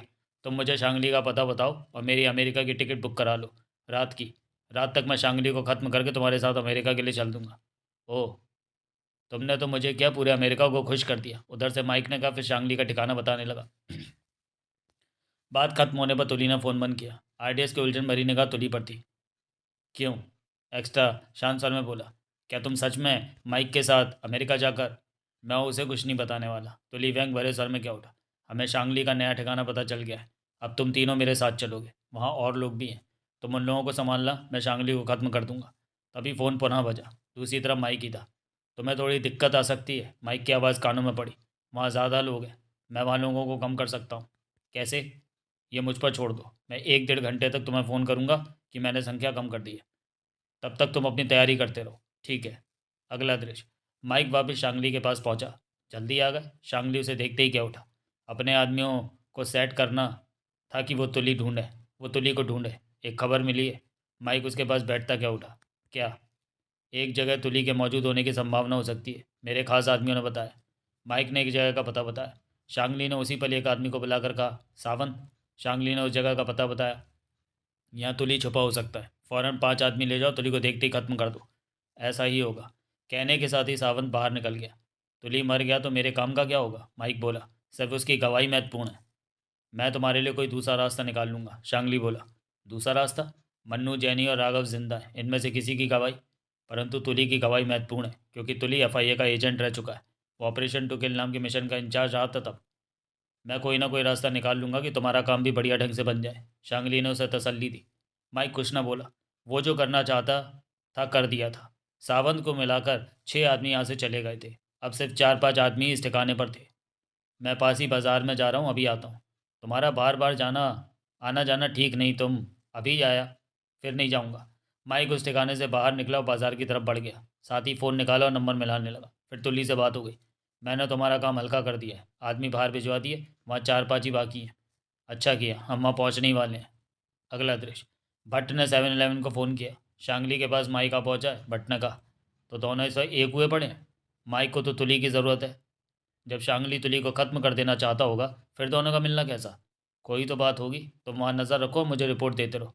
7-Eleven का स्वर कानों में पड़ा। अगला दृश्य। दोपहर का 1 बज रहा था। तीखी धूप थी, सूर्य सिर पर था। बहुत कम लोग ही बाहर आते जाते दिखाई दे रहे थे। सड़क पर ही मकानों की कतार बनी हुई थी। उन्हीं में से एक मकान में शांगली था। आरडीएस और तुली की निगाह उस मकान पर टिक चुकी थी। उनके चेहरे पर पसीना लकीरें बनकर नीचे से नीचे आ रहा था। आज हवा ज़रा भी नहीं चल रही थी। एक्स्ट्रा ने दीवार की तरफ मुंह किया और रिवॉल्वर निकालकर दूसरी जेब से साइलेंसर निकाल कर नाल पर चढ़ाने लगा। चेहरे पर कठोरता के भाव थे। फिर एक्स्ट्रा पलटा और धर्मा के हाथ से एक पैकेट लिया और उस मकान की तरफ बढ़ गया। रिवॉल्वर जेब में रख चुका था। राघव और धर्मा की नज़रें मिली, आंखों ही आंखों में इशारे हुए। फिर दोनों ने अपनी जगह छोड़ी और दाएं बाएं अलग अलग दिशाओं में बढ़ गए। इसके साथ ही चक्कर काटकर 2 दिशाओं की तरफ से उस मकान की तरफ आने लगे। तुली वहीं खड़ा अपनी नज़रें घुमाता रहा। एक्स्ट्रा उस मकान के गेट पर पहुंचा, बैल दबाई। भीतर बजती बैल बाहर तक सुनाई दी। 2 पल भी न बीते कि मकान का दरवाज़ा खुला, एक आदमी दिखा। कौन है? उसने पूछा। कोरियर।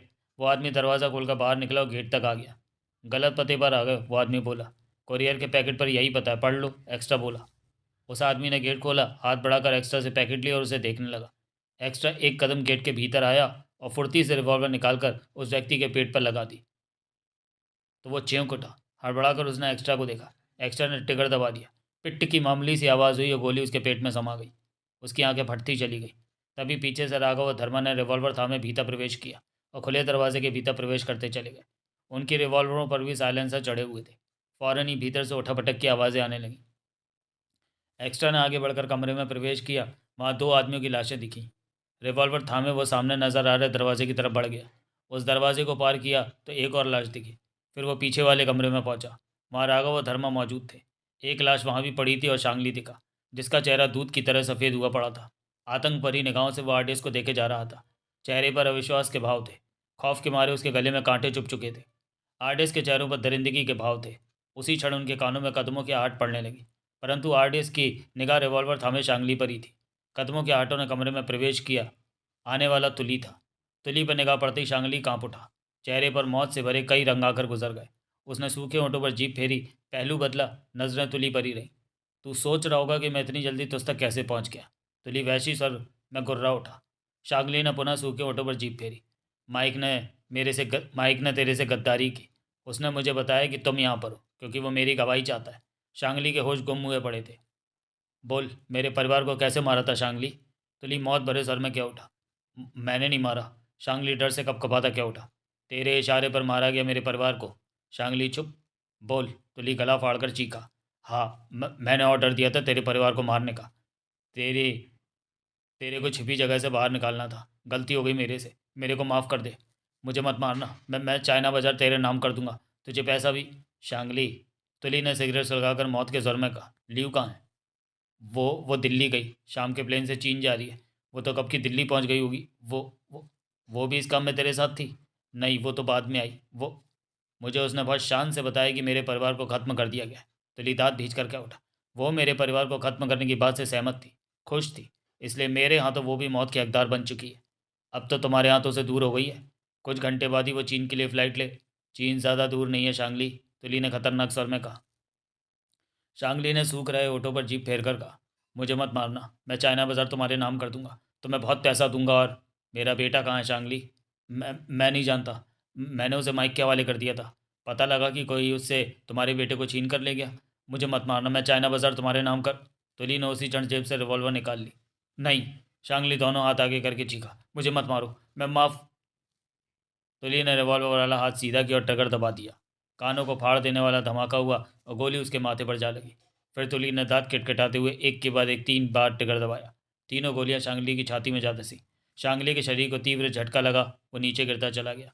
सन्नाटा सा छा गया वहाँ। तभी धर्मा आगे बढ़ा। उसने शांगली को चेक किया। वो मर चुका है। चलो, ये अब जिंदा नहीं रहा, धर्मा ने गंभीर स्वर में तुली को देखते हुए कहा। तुली के चेहरे पर वैसी भाव थिरक रहे थे। फायरों की आवाज़ गूंजी थी, परंतु कोई शोर शराबा भी नहीं उठा था। वो चारों बाहर आकर कार में बैठे। राघव ने कार आगे बढ़ा दी। तुली ने सीट की पुष्ट से सिर टिकाकर आंखें बंद कर ली। चेहरे पर गुस्से और राहत के भाव थे। तभी तुली के पास मौजूद फ़ोन बजने लगा। तुली ने बात की। दूसरी तरफ माइक था। शांगली को ख़त्म कर दिया या करना है? माइक की आवाज़ कानों में पड़ी। कर दिया। वाह, तुमने अपने परिवार का बदला ले लिया। मैंने ही तुम्हें शांगली तक पहुँचाया था। धन्यवाद। धन्यवाद की क्या ज़रूरत है? तुम मेरा काम करने जा रहे हो। अमेरिका के हक में ऑपरेशन टुकिल के बारे में गवाही दोगे ना? हाँ, क्यों? तो मैं रात के प्लेन से सीट बुक करा लूँ, अमेरिका चलें? हाँ, मुझे बता देना कि एयरपोर्ट कितने बजे पहुँचना है। मैं तुम्हें फ़ोन करूँगा। पासपोर्ट है तुम्हारे पास? सब है, तुम सिर्फ फ़ोन करना। तुली ने कहा, फ़ोन बंद कर दिया। तुम माइक से मिलोगे? राघव ने पूछा। हाँ, क्यों? माइक जैसे लोगों को सीधे सीधे बात समझ में नहीं आती। ऐसे लोगों को डंडा दिखाकर समझाना पड़ता है, तुली ने कहा।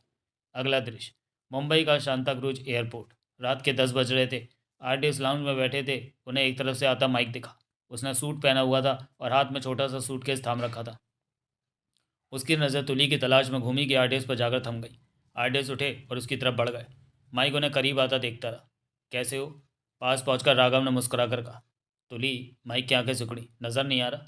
वो यहीं है, थोड़ी सी सतर्कता बरतनी पड़ रही है। धर्मा बोला। एफआईए की नज़रों में तुली ना ही आए तो बेहतर है, लेकिन वो है कहाँ? आओ उसके पास ले चलते हैं। माइक आरडीएस के साथ चल पड़ा। कुछ दूर एक जगह पर खड़ा था। तुली कुछ दूर एक जगह पर खड़ा था। उसने माइक और आरडीएस को उस तरफ जाते देखा तो खुद भी उधर चल पड़ा। आरडीएस माइक को लेकर बाथरूम में पहुंचे। यहाँ है तुली। हाँ, मिल लो। एक्स्ट्रा ने दरवाज़ा खोलकर भीतर प्रवेश करते हुए कहा। बाथरूम खाली था। माइक ने आरडीएस को देखा, माथे पर बाल आ गए थे। तभी दरवाज़ा खुला और तुली ने भीतर प्रवेश किया। उसे देखकर माइक ने राहत की सांस ली। बोला, तुमने मैले हो रहे कपड़े पहन रखे हैं, कम से कम कपड़े तो चेंज कर लेते। क्या ज़रूरत है? तुम नए कपड़ों में यही बहुत है, क्योंकि सफ़र भी तुमने करना। क्या मतलब? माइक चौंका। तुम भी मेरे साथ चल रहे हो? तुली ने रिवॉल्वर निकाला और नाल माइक की छाती पर रख दी। माइक के होंठ बिछ गए, आंखें सिकुड़ गई। मैं तुम्हें समझाने आया हूँ कि ये आशा कभी मत रखना मुझसे कि मुझसे अपनी पसंद की कोई बात जान सकोगे। दूसरी बात ये कि मेरे बस जोर आजमाइश करने की कोशिश करने इंडिया दोबारा मत आना, वरना वापस नहीं जा सकोगे। तुम धोखा कर रहे हो मेरे से, माइक तेज स्वर में बोला। तुमने भी मेरे साथ बहुत चालाकियाँ की, परंतु सफल नहीं हो सके, ये जुदा बात है। माइक तुली को देखता रहा। एफआईए के साथ मेरे संबंध जैसे भी हों, परंतु अमेरिका को उनका फ़ायदा नहीं मिल सकता। माइक ने गहरी सांस ली। तो तुम मेरे काम नहीं आओगे? आर्टिस्ट और मैं तब तक यहाँ रहेंगे जब तक कि तुम प्लेन में बैठकर चले नहीं जाते। ये बात भूलना मत कि दोबारा कभी ऑपरेशन टुकिल की जानकारी पाने के लिए इंडिया में कदम मत रखना, वरना वापस नहीं जा सकोगे। तो ली ने पुनः कहा। माइक ने कुछ नहीं कहा, दरवाजे की तरफ बढ़ गया। आर्डियंस उसके पीछे थे। माइक ने दरवाज़ा खोला। बाहर निकला कि ठिठक गया। भीतर की बातें सुन रहा। दरवाजे पर 7-Eleven खड़ा था। कुछ फासले पर मौली बंटी का हत्था में खड़ी थी। तुम? माइक 7-Eleven को देखते ही चौंका। मैं? 7-Eleven मुस्कुराया, फिर आडिया से बोला। तुम तीनों किस्मत वाले हो जो इस बार भी एफआईए के हाथ से बच गए। सलामत रहना चाहते हो तो कभी एफआईए के रास्ते में ना आना। शुक्रिया, राघव ने मुंह बनाकर कहा। इसे वापस अमेरिका भेजो, मैंने बातें सुन ली है। अब ऑपरेशन टू किल के लिए अमेरिका से आया तो सच में यह मर जाएगा। मैं तुम्हें देख लूँगा। माइक गुस्से से झटपटा कर क्या उठा। नाम याद रखना, 7-Eleven। 7-Eleven ने मुस्कुरा कर कहा। चल। 7-Eleven माइक के साथ आगे बढ़ गए। तभी दरवाज़ा खुला और तली बाहर निकला। 7-Eleven को सामने पाकर चियों उठा। तुम? उसके होंठों से निकला। 7-Eleven ने बंटी की तरफ इशारा किया। बंटी पर नज़र पड़ते ही तुली का पूरा जिस्म खुशी से थरथरा उठा। बंटी, पापा। तुली दौड़ा और बंटी को बाहों में समेट कर अपने सीने से लगा लिया। तू कैसा है बंटी? मैं ठीक हूँ, इन आंटी ने मेरा बहुत ध्यान रखा। तुली ने आभार भरी निगाहों से मौली को देखा, फिर बंटी के माथे पर, गालों पर कई बार चूमा। उसका चेहरा खुशी के समंदर में डूब रहा था, जैसे दुनिया भर की खुशियां उसे मिल गई हों। उसके बाद खड़ा होते हुए उसने 7-Eleven को देखा। मुझे विश्वास है कि तुमने ऑपरेशन टू किल के बारे में किसी को नहीं बताया और भविष्य में मुंह बंद रखोगे। हाँ, मैंने किसी को कुछ नहीं बताया, तुली ने भीगे स्वर में कहा। इसलिए तुम आज़ाद हो। अब एफआईए तुम्हारे पीछे नहीं होगी। ये तुम्हारा अपना देश है। चाहो तो फिर से एफआईए में अपनी कुर्सी पर वापस आ सकते हो। एफआईए के दरवाजे तुम्हारे लिए खुले हैं तुली। थैंक्स 7-Eleven, लेकिन अब मैं एफआईए के लिए काम नहीं कर सकूँगा। अब मेरे सामने दो ज़रूरी काम हैं। कौन से काम? अपने बेटे की परवरिश करना और चीनी एजेंट ल्यू को ख़त्म करना। शांगली को मारकर मैंने अपने परिवार का आधा बदला ले लिया। पूरा तब होगा जब मैं ल्यू को ख़त्म कर दूंगा। मैं चीन जाऊंगा, तो मैं चीन जाने का मैं मौका दूंगा। तुम? तुली के होठों से निकला। हाँ, तुम प्राइवेट तौर पर तो एफआईए का काम कर सकते हो। एफआईए तुम्हें चीन का कोई काम सौंपेगी, चीन जाकर तुम वो काम भी कर सकते हो और ल्यू से अपना हिसाब भी चुकता कर सकते हो, 7-Eleven ने कहा। ये तो बहुत अच्छी बात होगी। एफआईए तुम्हें जल्दी चीन जाने का मौका देगी, 7-Eleven ने कहा, फिर पलट कर मौली से बोला। चलो। मेरा बेटा तुम्हारे पास कैसे आया? तुली ने पूछा। मेरे आदमियों ने ही माइक से तुम्हारे बेटे को छीना था। मेरी निगाह कब से तुम सब पर थी। मैं देखना चाहता था कि तुम क्या करते हो, और मैंने देख लिया कि तुम ठीक हो। तुम पर भरोसा किया जाए तो धोखा नहीं मिलेगा। तुली की आंखों में पानी चमक उठा। जल्दी मिलेंगे, 7-Eleven ने कहा और मौली के साथ आगे बढ़ गया। पापा, बंटी ने तुली का हाथ पकड़कर हिलाया। ओ बंटी, मेरे प्यारे बेटे, मेरे दुनिया के सितारे, तुली ने कहा और बंटी को पुनः बाहों में बींच लिया। समाप्त। तो दोस्तों, ये नॉवेल और ये सीरीज़ यहीं पे समाप्त होती है, और मिलते हैं फिर किसी अगले नॉवेल में, आरडीएस के अगले वीडियो में। तब तक के लिए धन्यवाद।